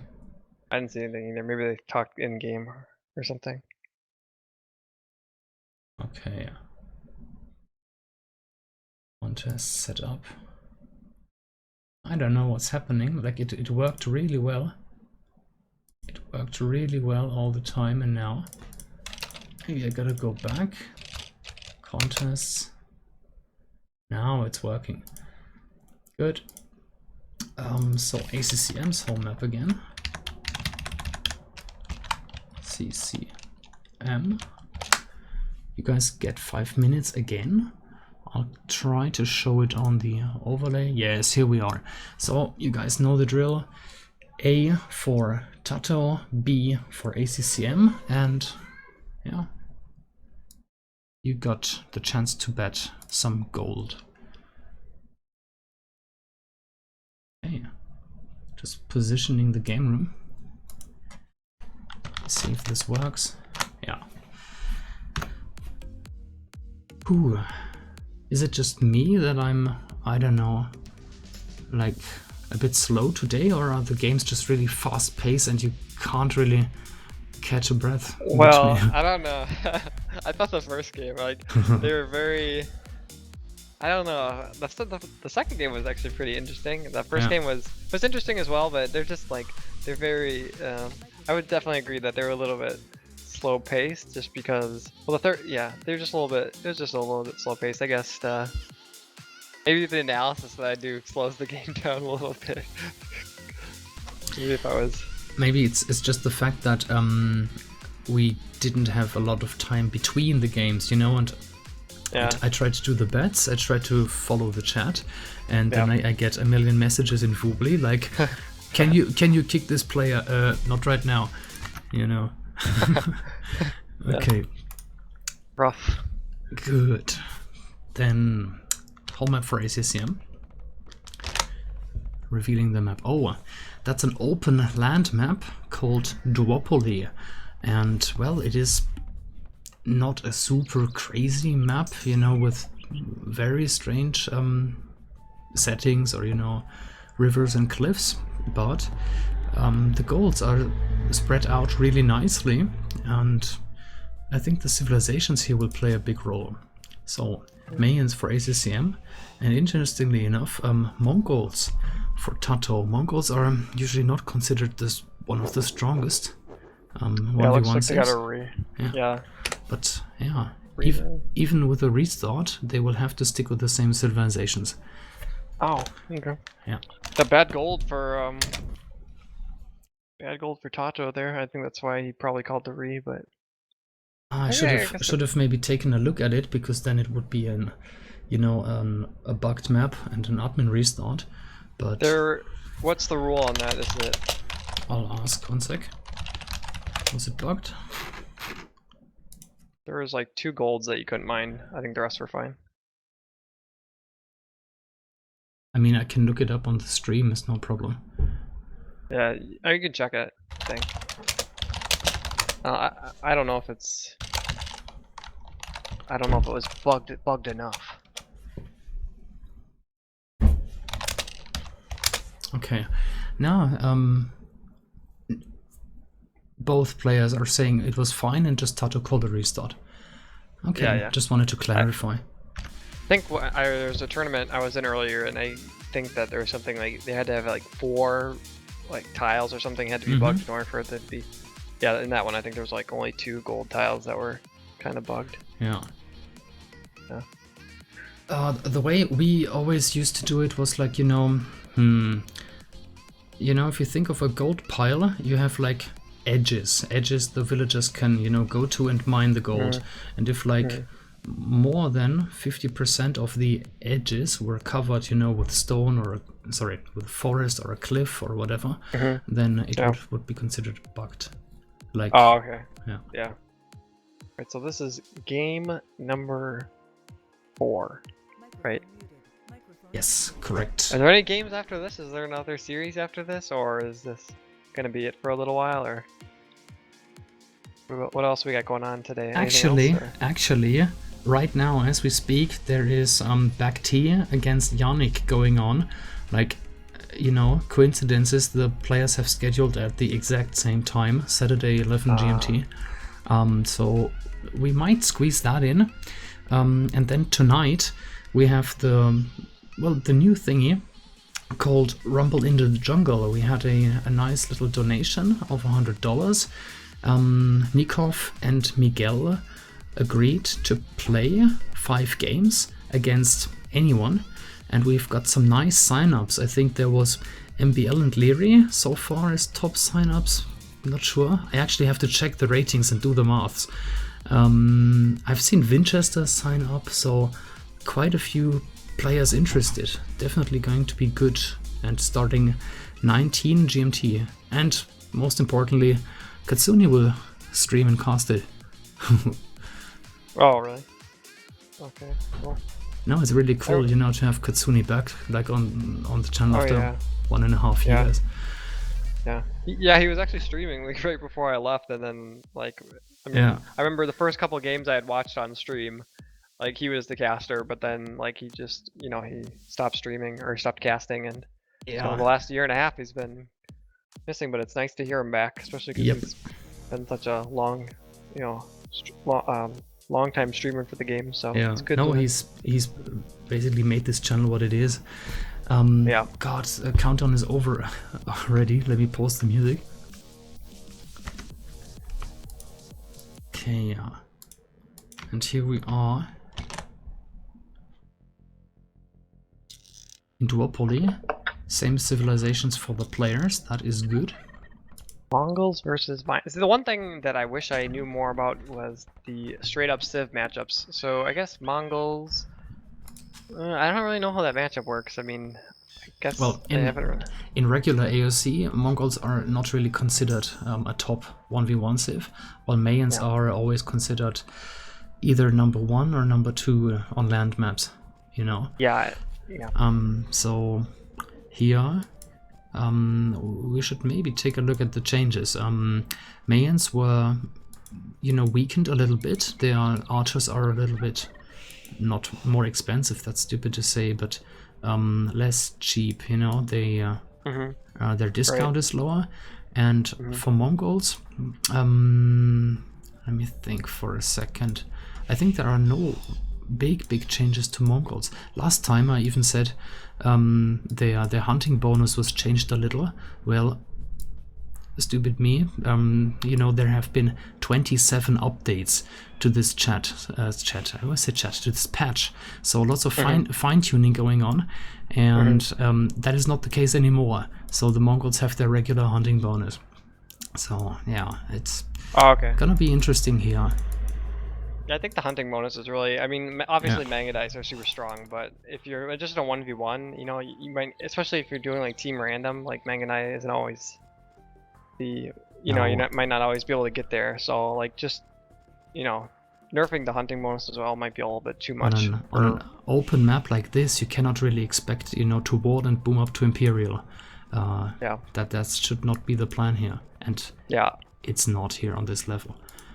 Yeah, I love like I really do like Aztecs, Mayans, and Mongols though, because of the scout. Like I feel like the scout bonus is so nice because it really gives you a good idea of like what their map looks like, and you can really make like better strategies when you've explored a lot more, you know. I feel like they should just overall increase the scout rate, like the scout radius. I don't know how everybody else feels about that, but I feel like increasing the scout radius. You gotta work on your scouting, sir.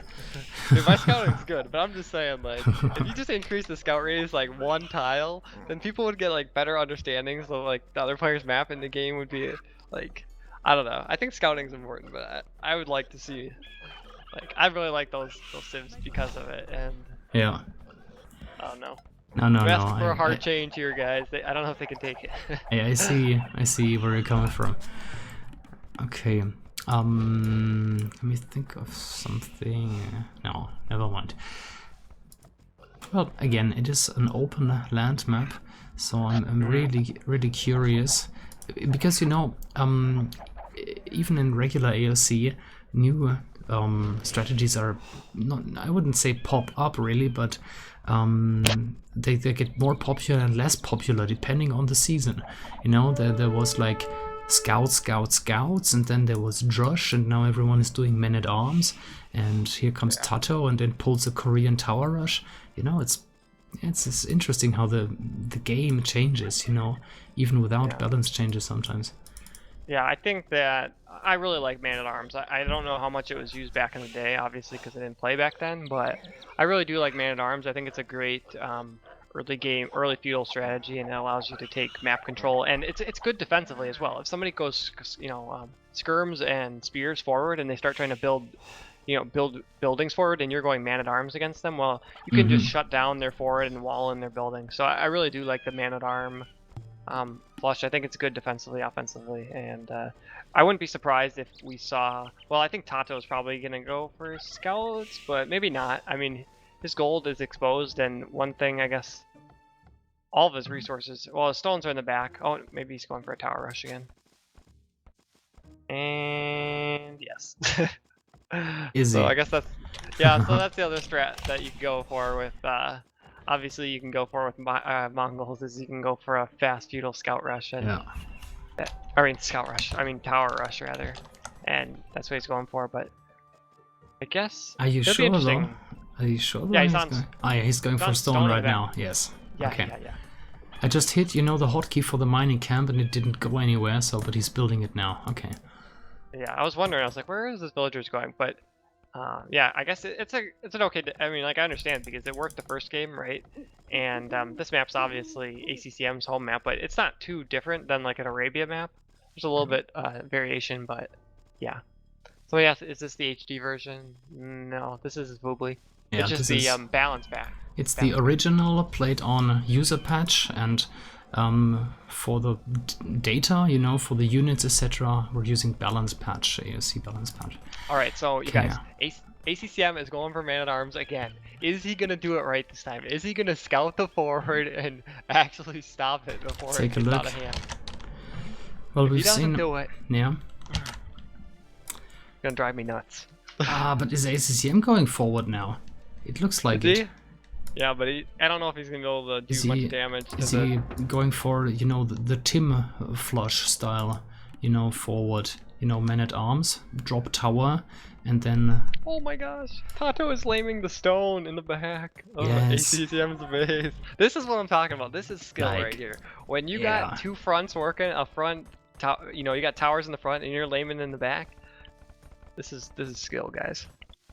Yeah, this was exactly how I remembered, you know, like last time I casted a game from TaToH. He was so aggressive, like, you know, he was walking across enemies' farms, did not care whatsoever, just lamed and towered like there was no tomorrow.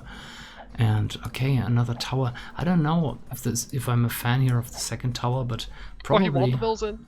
He walled the bills in. Are you looking at TaToH's towers? Yeah, looking at TaToH's towers, but what is ACM doing now, right now? He walled the bills in. He walled them in. Gosh, Come on. This is a great game. This Come on, is... guys. These are the plays right here. I mean, now both players are showing off their tower rush. I said in the beginning that ACCM likes his towers as well, so here we go. Oh, 3 vills right there, guys. Yep. 3 vills. Trapped. They can't run anywhere. Oh my gosh. Okay, so now he's going man-at-arms in the back, and does TaToH have the stone now? I mean, TaToH doesn't have the stone for another tower. I don't think that ACCM is on stone, right? He's off. He got a kill at the gold, and now back to ACCM's forward. Man-at-arms now. Smart walls here. And archery range coming up for ACCM in the front. What is TaToH gonna do? Oh, he's going for the wood line. More and more villagers going there. So let's check the exploration. Oh, is that one tile? He sees one villager now. No, not any. Now again he saw the scout. He could see it. He could see it.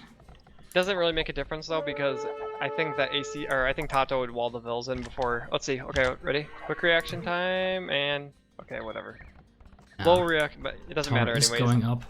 ACCM has to run, and in the meantime, these men-at-arms sneaked in while TaToH was trying to fast wall. Not easy. I like TaToH's position a little bit better here. Again, he has control of the stones, and I think that's important. ACCM is going to try to take some of these towers down. He's going to try to reclaim the gold there, which I think is fine, but I don't know. I just feel like losing both your stones and then having already placed a tower up is not good. Is he going to try to break the palisades here? No. Oh, he's trying to go for that tower. So he's just trying to get some ground back, I guess. TaToH's putting a tower up on his stone so that he can prevent the man-at-arms from getting in. I'll tell you guys a quick tip here. This might be the most useless, I mean, it's not a useless tip, but buildings, the economic buildings in feudal age have less armor, like regular armor defense, than the palisade walls. So you can actually break, well, the palisade walls have less HP, right? But you actually do more damage versus the economic buildings, right? And when they repair the economic buildings, since the cost of repairing it is a percentage of what the total cost is of the building, right? They actually spend more like wood per second repairing an economic building than they do a palisade wall. Correct. So Yeah. I don't know if you guys follow me, but nice Yeah, little of tip. course. I mean, if you destroy something, then make it count, right? Destroy something expensive. So, yeah. Well, the thing is, if they're trying to repair a mining camp that's getting attacked, right? Yeah. It's almost like, I think it's almost like you're idling like 3 villagers. Yes, it So- costs a lot of wood to keep a building repaired. Yeah. Yeah, so if you notice that they're repairing the buildings, like they're not going to let your man-at-arms in, might as well attack an economic building instead of the palisade wall. Yeah. It's more expensive for them, so. Wow, getting a lot of Vills picks. ACCM already ahead by 5 Vills. Really, that's great. Still the kill and death count is like 5 to 6, so not really leaning one way or the other. Yeah. And TaToH has freed up the stone in the back of ACCM space for his own, own taking. I mean, but there was hardly any space. I thought the tower was almost surrounded, but the villagers still found space to attack all the vills. Not the vills, the men-at-arms. Okay. Yeah. See here if ACCM, is there any way he can get back on stone? No, because TaToH even walled in his own stone. He didn't want ACCM on stone, I guess. That was just the thing. And another range coming up. Yeah, this isn't... I think TaToH's gonna try to stone... Or he's TaToH. gonna try to tower everything. Yeah. Well, in inverted commas, I think ACCM's tower rush, if you want to call it that way, is was healthier, you know, in terms of economy, because he still had a working wood line. Well. And These archers yeah, tower. I'm looking at them right now, and what I meant was ACCM had basically a working economy with enough villagers on wood, while TaToH is really struggling for wood right now. Yeah, TaToH... 200 at the moment, and he's dropping 3 farms in the back. 3 villagers on wood right now. These are really high. I'll tell you, man, these are probably the highest skill games in terms of 1v1, in my opinion. Multitasking, and they're stressful. Yeah, exactly. Yeah. Yeah, exactly. They really require the most multitasking, right? Games where you can just wall up and, you know, just play a standard game. I mean, that's more about... that's like a level of consistency, I think, in doing this, doing these standard things. But this is a really high level game in my opinion. And also mentally, you know, if you're playing a scout flush with Hans for the 100th time, you're probably a bit more relaxed than when you're being tower rushed and you got caught off guard. You know, you have to improvise and so on. Right, and this is and you know, other like Arabia games like that or something, they're predictable, right? You can know how the game's going to progress, but in situations like this, you don't really know necessarily how the game's going to progress. I think with the tower rush thing, I mean, I guess the predictability is that there's probably not going to be a whole lot of military involved. It's just going to be a lot of towering and, you know, stuff like that. But you never know where the towers are going to come in at. And there's some archers in the center of the map chasing villagers from TaToH, but TaToH managed to send the majority of the villagers towards the, well, north, and now he's on his way back. So it looks like TaToH has a lot of idle time right now. Yeah, and the problem is that he is really struggling to... His eco is just all over the place, and it's definitely not looking good. Speaking of not looking good, let's see how the people on the chat predicted this. Let's take a quick look. Where is the overlay? Okay, I got it. In the game room, it looks like this, guys, because we had a bet running, right? So here it is. Oh, very similar now, 263 to 260. That is pretty much even. Wow. Okay. I'll tell you, the one thing I learned from this game was that the man-at-arm trick that ACCM did early on, where he walled those vills into the wood line and then towered, that is something that that was cool. I feel, yeah, no, that is something that you could definitely apply in a game. I know. Yes. Oh, here's TaToH calling GG. Wow. Yeah, he really fell behind. Yeah. Because as you said, like, it's not looking good for TaToH, and I thought, might want to show the bets quickly. So yeah. All right. It's pretty even. I think TaToH just. What's the last map now? Is it another free pick? It's the home map for ACCM now, because TaToH had 2 home maps and ACCM just 1, right? Oh, really? And then Okay, so... And the first one was Arabia, that was set, you know. Oh. Okay. Well, ACCM's saying your home map now, so are you sure? I don't know. I thought so. Wait, no. No, Yeah, I think it was 1-1, right? So now it's TaToH's home map? No. Wait, who lost the first game? ACCM lost the first game, right? So yeah, so now it's TaToH's. Yeah, right. So it has to be TaToH's. My mistake. Okay. TaToH won the first game. Okay. Achievements. All confused. I thought you were staying up till 7-8 a.m. and I'm the one confused. So that's not a good sign. I'm screwed now, dude. I gotta drive my roommate to the airport in a couple hours. So I'm screwed up. Drive safe, please. So. Yeah. Okay. Or get home safe, rather. Okay. I'm gonna pick a winner in our panel. Just a moment, guys. So this game went in favor of ACCM. Looking at our overlay, biggest winner was John T. Kelly with a payout of 2.01, so doubled his amount to 402 gold. Congratulations. And I should update the scoreboard. You know, with best of 5 you never know. Is it gonna be 3 games or is it gonna be all 5 here? And I'm glad to say we're gonna see all 5 games. Yeah, this will be entertaining. I think that yeah, I kind of wish that Arabia was actually the last game, because like having it being like TaToH's home map, you kind of expect them to win it.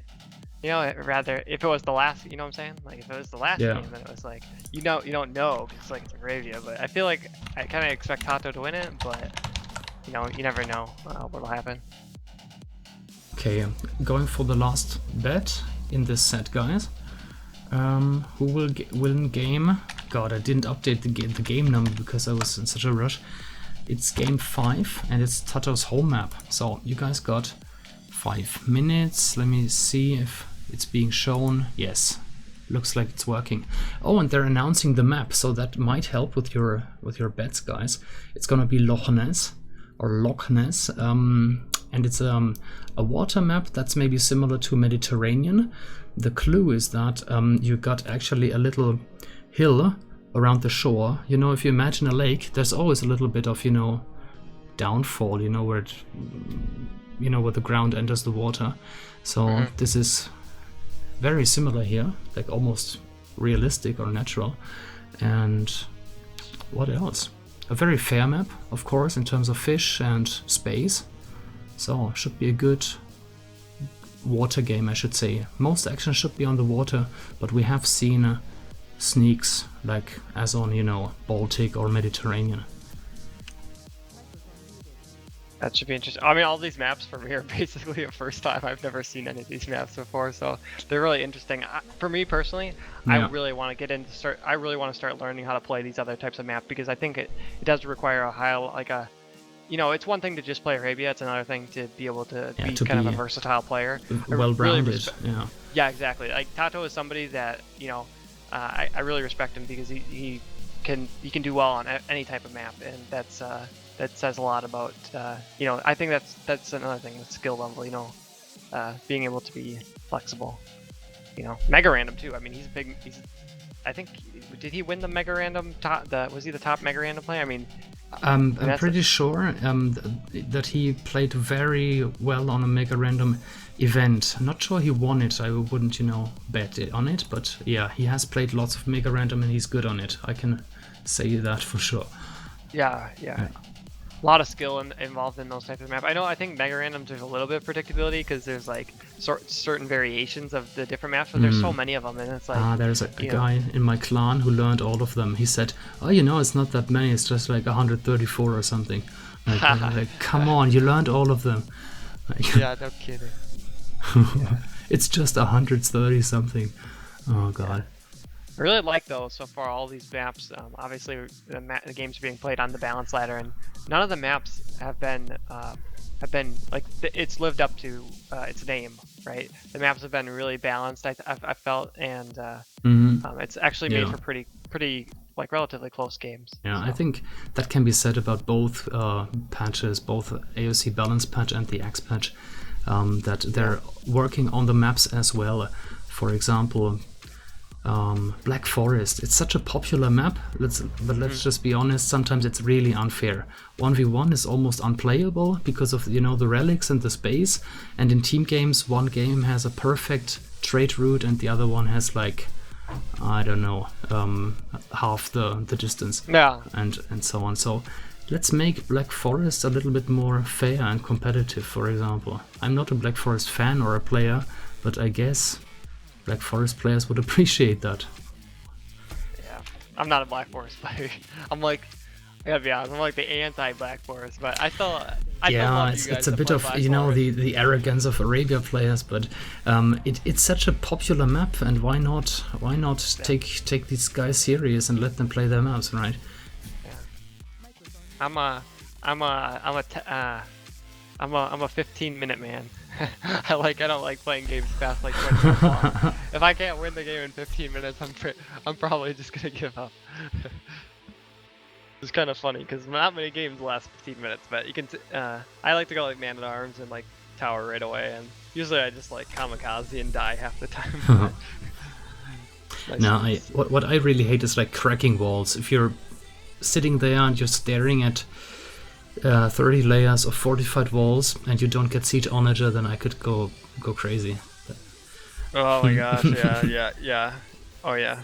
I heard that. I saw actually somebody posted something on Reddit yesterday about Stark. He was playing somebody on HD and the guy was playing some map. Yeah, the map where he was just gonna stonewall everything and then just sit behind like 5 hours worth of stonewalls, and then Stark went AFK. That was freaking great. Yeah, but that guy is a known how to call him, offender. Like he bashes noobs and he insults people, so it was maybe. Oh my gosh, yeah, that's the worst, man. I can't stand those people. They just don't get me in the same room with those people, man. I just go off. That's terrible. I hate playing those types of games. Oh. Alright, for some reason the game, I don't always get brought into the game, so I have to click on it. But anyways, we're into the next game, and cool. It's another. This actually looks similar to like Baltic, I think. Yes, very similar to Baltic. Not even Mediterranean. This one looks very much like Baltic, just, you know, no snow or something. Yeah. And we should also mention again, it is the decider. The score is 2-2 in a best of 5. So whoever takes this game advances in the winner bracket, and the loser will have to go down to the loser's bracket, where he could get knocked out very quickly. Right. Okay. Rejoin again. Sometimes the spec is yeah, bugged. Alright, I'll take a look at TaToH's map first then. That's the player in red. He's playing as Vikings. Yeah, both players going for Vikings on a water map. Not a big surprise. Again, you can type !balance to get all the changes. What I remember right now is that the dog discount got reduced a little bit from, was it 20 to 10%? Something, and the galleys discount was also reduced a little bit. So Vikings are still #1 on water. I think that's safe to say, but they're not crazy overpowered anymore. Okay.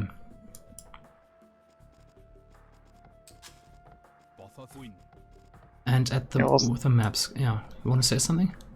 Nah, I'm good. I thought you wanted, but okay. Pass by. I know I'm looking for something interesting to comment on.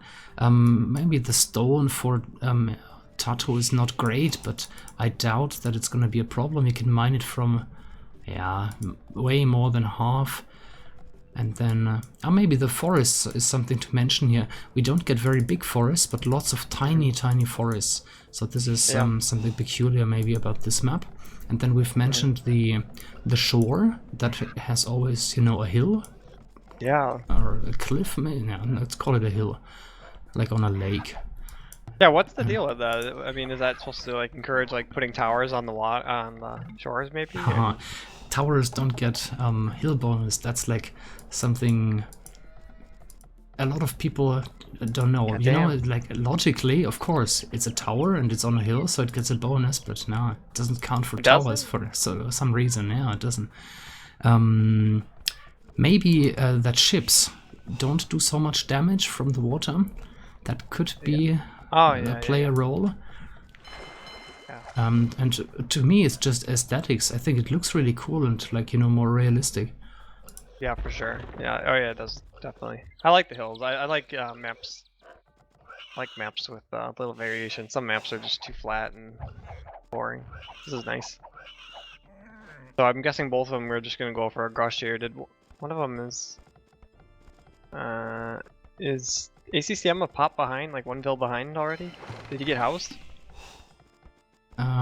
Yeah, I just heard a house coming up. Yep, that must have been the case. Yeah, just when you said it, I heard, like, you know, the bop a sound, like a house being completed. So that must have been it. That is a shame, because every second, you know, is important on such a water map. The feudal time is crucial. Yeah, for sure, and especially when you're going up against somebody that's home map is this map, you know, having any sort of mistakes can be pretty big, but yeah, we'll see. I was watching a I think this was on the 24-hour stream that Viper had, but it's actually amazing how much better that some of these top players are at galley micro than players that are, you know, maybe just a couple 100 points below them. You know, some people probably saw this, but when Viper played against Nilford in the and they did like a 10v10 galleys, I think Viper ended up killing like all the galleys. While he only lost like one galley, and I was like, that's insane. Like the fact that they can micro the galley so well. So it'll be interesting to see how TaToH does against ACCM. Maybe his galley micro is just, you know, way better. Thank you, you wonderful man. Oh, we got a resubscription, I guess, from Tolstoy of the Ages. Thank you for that. 5 months in a row. Oh, Scout lost. Sorry, got distracted. Scout gone for ACCM. Now that could get interesting. Where's TaToH going? Is he going to drop another? Let's switch the point of view. No, just a lumber camp. It looks like a pause to me. Yes, there is a pause. It gives us a second to get an overview again. Yeah, so it looks like ACCM just having a really bad start here, losing the scout, being behind the villager already. Yeah. They're getting up around the same time, so it's not going to be, he's not going to have too much of a struggle with the, you know, staying on top of it with the water. But I think, you know, it never helps to lose the scout and the villager. I mean, the scout's really nice because you can see how many docks they have, right? You know if they're going, you know how many docks they're going to go for. So. Just gonna show the brackets again on the chat. Oh, scout for TaToH? No, there was just one villager near anyway, no problem. Okay, so 4 fishing ships for TaToH and 4 for ACCM. Feudal times, yeah, you see, that was probably the house. Just, you know, a couple of seconds apart there in favor of TaToH here. Yeah, that's actually an interesting lumber camp for TaToH. He's like right on the wood. I don't think it's going to be an issue because obviously the docks are going to protect that lumber camp, but it's kind of interesting that it is like right on the water there. Yeah, I should definitely be careful, but if he loses, you know, control over this area, then he's in trouble anyway, just, you know, for the fishing ships. Yeah, for sure. Okay, yeah. I think they're both going to probably... I don't know what the meta is. I feel like it's 4... In Baltic, do they just keep making docks until, like... I feel like it's like 4 docks. Because at that point, like, when you have more than 4 docks, it just seems like... In regular AOC, it's 4. Pretty sure about that. But here, they would really have to adapt the build orders. And since they went up with, you know, just, well, same amount of villagers, I don't think they can drop 4 really quickly. Like, look at the wood count. Yeah, for sure. Yeah, it's really low. I mean, it's not. 3rd dock coming up now for TaToH. And he will have just enough to queue 1 more galley. And TaToH is housed. Is he building one somewhere? Or will he I don't have think to... AC. No, he's Yeah. really housed now. Oh, villager down. In ACCM's wood line, probably an injured villager. Wow, nice pick. Yep. Very nice. Okay, and TaToH Oh, has already arrived. losing a fishing ship. Oh Already yeah, losing that is nice. With the very first 2 galleys to snipe a fishing ship. That's Yeah, I good. think ACCM got housed as soon as he got to feudal age. That's Oh, probably that too. was- Yeah. Yeah, that was big. Did he just wall the villagers? Oh my gosh. No, they gotta Will he have to delete a house to get out of there? It I almost think he looks can like get out it. between the dock and the house. Oh Probably. yeah, there There's might be probably- the hill covering, you know. Yeah, yeah. Yes, they can get out. Good. For ACCM at least. And a 4th dock coming up now for TaToH. And 3 so far for ACCM. And what does ACCM have in mind? Is he moving forward? Oh, he is. Where to now? Where to? I don't see any tower dropped or a house or anything. There's 2 wolves, but not near enough, so he will get there unscathed, probably. Yeah. Yeah, so 4 docks already for TaToH and only 3 for ACCM. So Yep. this will be interesting. He's gonna pick up. No, he's not. He's gonna go for the galleys. Okay. 1 galley down. Ah, that's again a small win for TaToH. Yeah. I think. Yeah, one thing that Viper was saying, I remember when he was going against Nelford, is that you should never, when you're microing the galleys, you should never go backwards. You should always go like horizontally or Yeah. perpendicular. Mhm. Not perpendicular. You should always be going No. parallel to the enemy's galleys, I guess, and then move when you're running away. Move diagonally. Yeah, So to that's really dodge. something to look for. Yeah, really look for that in these galleys micros to kind of get a good indication of who's kind of the better player at micro. The other thing is that right when you're about to shoot, you should turn towards the opponent. That way you can get a little bit faster. Like, it doesn't take as long when you use the stop command. So, Yes. ooh, that's almost like a free. Ooh, more and more Yeah, units yeah, going yeah. down. Yeah, this is really looking in favor of TaToH. Yeah. Gosh, it's Well, there is the blacksmith and fletching coming up already for ACCM. Let's take a look. And completed now for TaToH, so he's getting it a little he's later. gonna wait probably. Yeah, he's gonna go back and probably just defend until he can get it, and then he will. I mean, we can see the timeline here, or the bar progressing. And Oh, he's gonna take a free fishing. shot. Yeah, nice one. Oh, can he trap him here? And now there's fletching for TaToH. Yeah. And these 2 vills. Oh, is he trying to cut off the gold, maybe? Or what else does he have in mind? Let's check the exploration. But ACCM lost a scout early, didn't he? So, this is really risky, like... He has no idea where TaToH's resources are. And he's behind on the water, he has to focus on that, actually. Yeah, I think he pretty much knew though, like after the first fight on water, he was already going to be behind, so he's kind of planning this. I just don't think that, I don't know, this wood lines for TaToH they're so easy to wall up and defend. And then everything, of course, he's got another gold in the back and another stone in the back, so it's going to be really tough to do, you know, damage to TaToH's base, so I don't know, this is going to be tricky to say the least. Look at the vill counts, just a little bit ahead. TaToH's a bit ahead here. His fish count is okay. Now the fish count. I think TaToH's gonna lose all of his fish here, but he'll probably just be able to reboom on water. Oh wow, that was a good play. Oh, look at this micro by TaToH. Okay, so he loses the fishing ship. Oh, and but now he's passing by all the ships from TaToH, taking so many extra hits. Yeah.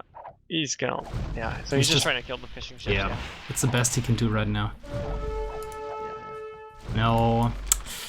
Haha, the last Nice 3 hit. ships went down instantly, or like at the same time. Yeah, so TaToH is probably he's stonewalling. He's trying to block him from coming in now at this point. Crazy stonewall. So Oh, oh, can he deny? He can. It looks like he can. One villager's not gonna make it though. This was Maybe she so will. close. So close. And now it's being walled. ACCM got this. The chat, yeah. Yeah. I'm with you, man. I'd like to see a nice comeback here. Yeah, it would be see if he nice can do to like to see ACCM come back into the game at least. If he does that, then that's a little miracle already. How come ACCM still has... Oh, I guess TaToH's just gonna kill the docks. I thought he was... Oh, now he'll find the fishing ships. He's gonna go look for them, I guess. Maybe not. Yeah, they're not doing anything anyway, so Yeah, water is lost. Water is lost for ACCM. yeah, I think... Now it's ACCM's fighting against two opponents now. He's fighting against the... He's fighting against TaToH, he's also fighting against the wolves. We got a wolf taking down a villager next to the range.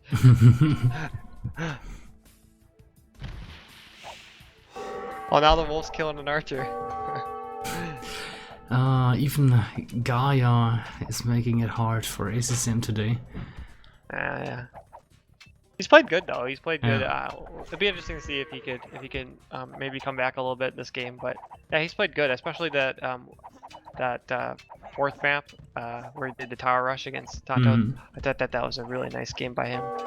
Yes. Very high skill game. So I mean, the score shows it. It's 2-2, so ACCM showed he really was a worthy opponent, and he well, we've seen it like maybe 5 seconds earlier, make it 2 or 3 seconds, and he would have gotten in. But now he's well behind a stone wall in feudal age, and that is hard. I mean, no. these games are tough. Yeah. I think that these are really a game like Baltic is very particular in terms of your skill set. You have to be very good at the galley micro and the build, and if you're not, then you just can fall behind early. I mean, there's really no other, like, going for the Grush is the, like, it's like the only strategy you can really go for at like this level of a game. I mean, and things snowball. Remember in Dark Age when ACCM got housed, and then TaToH arrived at his docks and killed a fishing ship immediately. ACCM couldn't get enough units out to defend really, and that snowballed, you know, and now we're looking at a 1000 score lead after 23.5 minutes. Yeah, I mean, I just think that this is just a really, these water maps, I mean, I think, like you said, ACCM's he must be a pretty decent water player, but the thing is that some of these, like TaToH is just like again, he's a specialist for this type of map, and like, you know, it's just really tough to beat people in these types of maps, because the strategy is like, the meta is so like, you know, it's just so important to be like perfect at grushing, and looking at the Castle Age times, 24, almost 25 for ACCM and 26:09 for TaToH, so a bit more than a minute difference. ACCM with the archers should not get too close to the shore, but yeah, no ballistics, no problem at the moment. What's up? They're both Vikings? Yeah, okay. Yes. Yeah, I don't know. ACCM's trying to make a comeback on water. We'll see. He's on the top dock. It's kind of tough to see the blue color, especially on the water maps, you know? Red is one thing, but blue, I agree. I was trying to go friend 4 colors, you know, with Alt G. But this doesn't really help with blue, does it?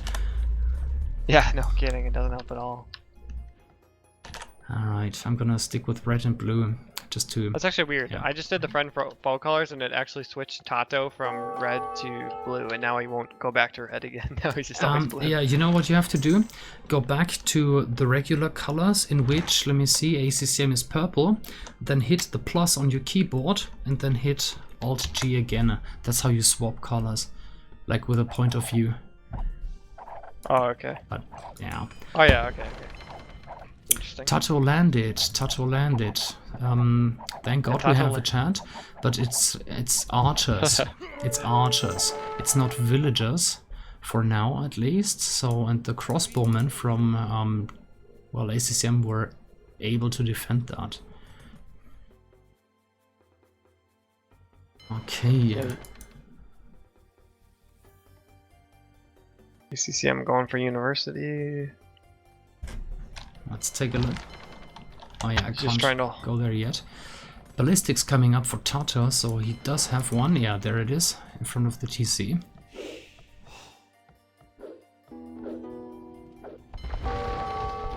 Ooh, a bit surprised that TaToH. I don't know what the thing is with when you take water like this. I feel like you want to add fishing ships, but maybe not. I mean, seems like it'd be a good idea. Yeah, just a sec. Oops, what did I just do? Someone asked for a change list. We have that, of course.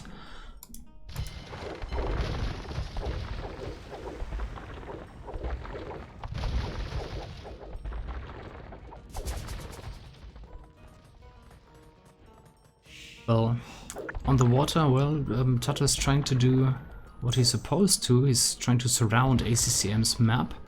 And helping his own cause there with, you know, securing the shoreline. Yeah, this And game could actually last quite a while because although TaToH's pretty far ahead on the water, ACCM has quite a big, like his resources are pretty far from the water for the most part. Yeah. Like his main resources, so he doesn't have to worry about water control that much. And the choke points on the side of the map are pretty wide, so you can still get access to the other resources without having control of the water. So you might see this game go on for quite a bit longer, because especially in Imperial Age, I feel like water control with the chokes, or I mean with the edges as wide as they are, I don't think that water control is as important as it would be in a map, you know, where it was obviously a lot more narrow. That's why I wanted to compare it more to Mediterranean, where you get more land. On Baltic, sometimes, you know, these choke points, they are just a couple of tiles, and you can, you know, cut off the way with ships. Here, that is not really possible. Yeah, exactly.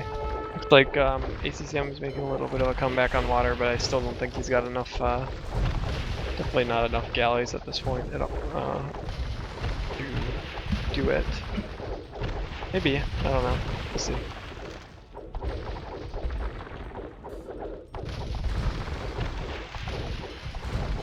Well, ACCM is trying to come back on the water, but is it going to be enough? 8 military against 25. But then again... Meanwhile, yeah, go ahead. TaToH sneaking around here at the top. He's got some expo. Oh yeah. Ooh. ACCM's out of position. Where did ACCM's expo go, by the way? Did they die or he walked past the shoreline, and then with ballistics, the ships from TaToH picked them up. Yeah. He killed all of them? Look at the south. There's just one crossbow left. Yeah. What the heck? Okay, well. And now he's got the wood. 1, 2, 3, 4, 5 villagers down already. 6, 7, 8. Oh my gosh. 9 villagers. Yeah, now okay. I was just looking at the army counts, so that's 8 to 19 in terms of ships, 2 to 11 in terms of ranged units, so archers. But we should look at the villagers now. 35 as opposed to 63. So soon double for TaToH, or in favor of TaToH. Right, boys, it's time to collect your winnings. We don't want to call it yet, guys, but... I don't want to call it yet, but yeah. I want to call it yet. So let's take a quick look at the bettings as we just mentioned it. 638 gold bet on TaToH and 338 on ACCM. So you guys were mainly right about this one. What did you say what the bet was for TaToH? 638 against 338. Okay. Alright. Yeah, I don't know. This one's looking bleak. Yeah, I think ACCM will try something. I'm not sure what. He still has his forward base, but I don't see a siege workshop. Oh, and there's still archers at his woodline, you know, near the university. All the looks like the ship's clearing that one up, but yeah. But still, TaToH knows where to go now. He knows where all the resources are. He still has 3 archers left there at the main gold and at the former woodline. So this is still the qualifier? This is still a qualifier round? No. We're pretty much in the very middle of the tournament. It's called knockout stage because we have to knock out players from the top 16 to the top 6, basically to enter final stage. Who's in the final stage? The top seeded players, basically? Well, anyone who makes it through knockout stage, right? Oh, okay. Yeah. Sorry. No, there was a seeding, a peer-based seeding, so the players had to send in seedings, you know. And yeah, this is the first round of knockout stage. So we have the qualifications behind us and the final stage ahead of us. Okay. Oh, I hear more villagers dying. Look at the university from ACCM. It hurts. He doesn't care anymore. Okay. Yeah, he did play good though. I like some of his. I mean, obviously, TaToH is the man when it comes to water. Okay, nobody mess with TaToH on water unless you're like, you know, the only people I've really seen beat TaToH on water are Fire and Viper. So I think that he's definitely like a top player on water maps. So yeah, he's really good. ACCM, I'm sure he's as good as well, but yeah, TaToH is just really he's unmatched, I think, and this is especially his type of tournament where you're playing these other types of maps. So, but ACCM played great, especially on the. I really liked Game 4. I thought that was a really, very well played game from him, and definitely deserves a lot of credit. So. And here it is. Yeah, the GGs. I think these constant needle stitches from TaToH prevented ACCM, you know, to try something, to come back on the water, to go for a push on land, whatever. Like, ACCM couldn't get a foot in the door eventually and called it. Yeah. I mean, if we were just recap like the first game, I thought that was kind of an interesting game, but there was just too much. I mean, I think the big thing there was TaToH was able to get onto. TaToH was able to get those first couple towers up, and the resources for ACCM just weren't in the right. I mean, they were all forward and in bad spots, and yeah. By the way, are you still in the game, or did you go back? Not yet. I'm still in the game. Yo, I gotta say one thing about this map here. There's like the water. There's like a bend. There's like over by the university, right? ACCM. From ACCM, yeah. Like the water. There's actually like elevation. Yes. It's like a whirlpool. Yes, there's actually a map called Tsunami where you have like, it's meant to be waves, but it's basically hills made of water.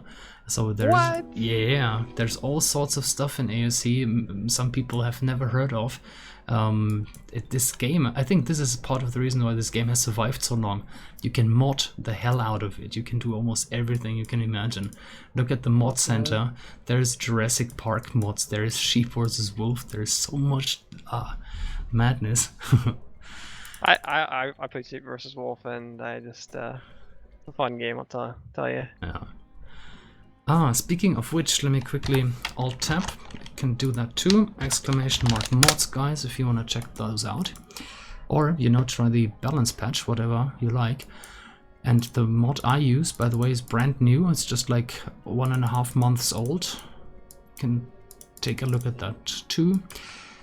I've updated the scoreboard. Let's take a quick look at the achievements. Units lost and killed 71 to 112. Largest army 24 against 43. Buildings lost 9 to 0. And then TaToH leading in every single resource.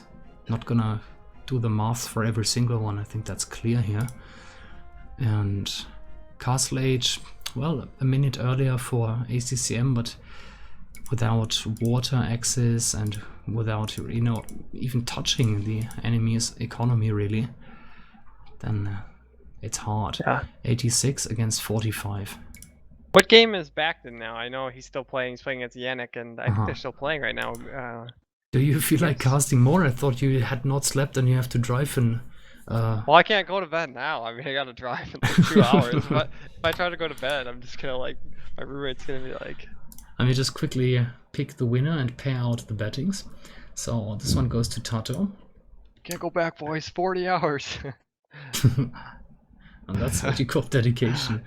I take a look at the game room. Right, so here it is. Again, John T. Kelly being the largest or the biggest winner here with a factor of 1.5, winning 300 gold. So, good call. And shall we take a look at Back T, whether they're in game or not? Yeah, let's check that out and see. They're probably in their final game if they started at the same time. Yeah, but... I assume so. I sorted by... Wait, Back T. Do I have him on the watch list or friends list somewhere? I always forget when I add people either to the watch list or friends list. Back T. Oh, there's a lot of people watching. Oh, wow. I can't find them right now. Oh, wait, there's Yannick. 60, looks like it. Yeah. But I wonder, shall we just hop in? Sorry. F9? I don't know why not. No. You know what we're gonna do, guys? Yeah, and they have been in for 17 minutes, so we would hop into a game that's at like 25 minutes or so. I think we will cast the Rex when they're finished. So sorry if I'm the party pooper here, but I think it just makes more sense to stream the games from, you know, 1, 2, 3 in the right order, etc. Oh yeah, I guess. Yeah. Okay, well, this was your first time here on the channel. I hope you enjoyed it, Joro. Thank you very much. Yeah, thanks for having me. I really enjoyed. I like casting games, and hopefully the viewers enjoyed me casting. Hopefully they'll take me back. Maybe, I don't know. I'll definitely take you back, and I think the viewers enjoyed it too. The chat was very nice, and well, as always, we have a very good atmosphere lately on the chat. What's wrong with you guys? No hate, no trolling. What's wrong? Yeah. Okay, I think you guys can, as always, just check out the calendar on AOC Zone. Follow this channel if you haven't done so. I mean, just look at it. This channel has been around for 3.5 years, and more action to come. Anything you want to say, Joro, before we go off? Yeah, I don't know. I'm not sure how many more times I'll be on the channel or not, but I'm definitely interested in casting games. I'll probably like, yeah, I don't know. I do like casting the games. I like trying to help other players improve, and I'm more of like an analytics type guy, not so much as a commentator. But yeah, I mean, if you guys want to have me back on the channel, just people can send me a message, and I will be happy to cast some games for the tournament. And there was someone asking on the chat how to find you on YouTube. Do you have a name or? Oh yeah, so I guess, can I post a link? Post it, of course. That's All right. Someone asked, so yeah. Alright, hold up, I'll get it for you guys. So yeah, I just started a YouTube channel like a month ago, and I've just post videos on builds, and some of them aren't perfect, but I'll definitely take your guys' feedback. So that's my, I just posted it in the Twitch chat, and you guys can check it out if you guys want some tips on some build orders and some game recordings. So they're not the best, not edited the best. I don't necessarily have the time to go through all that stuff, but hopefully the content's decent and can help you guys get better if that's what you want. So yeah. Yeah, so I think I've said everything I wanted to say. Again, thank you, Joro. Hope we'll get to hear more from you. And, well, again, Philippe Lebon just asked, when will Slam vs. Yellow be streamed? I'm definitely gonna promise this weekend. Not sure if we can squeeze it in today, because, you know, Bakti and Yannick are, you know, hot right now. We wanna show them as soon as possible. And tomorrow are a lot of games scheduled, like almost everyone wants to play Sunday, but we will definitely stream them either today or tomorrow. So that's all from me, guys.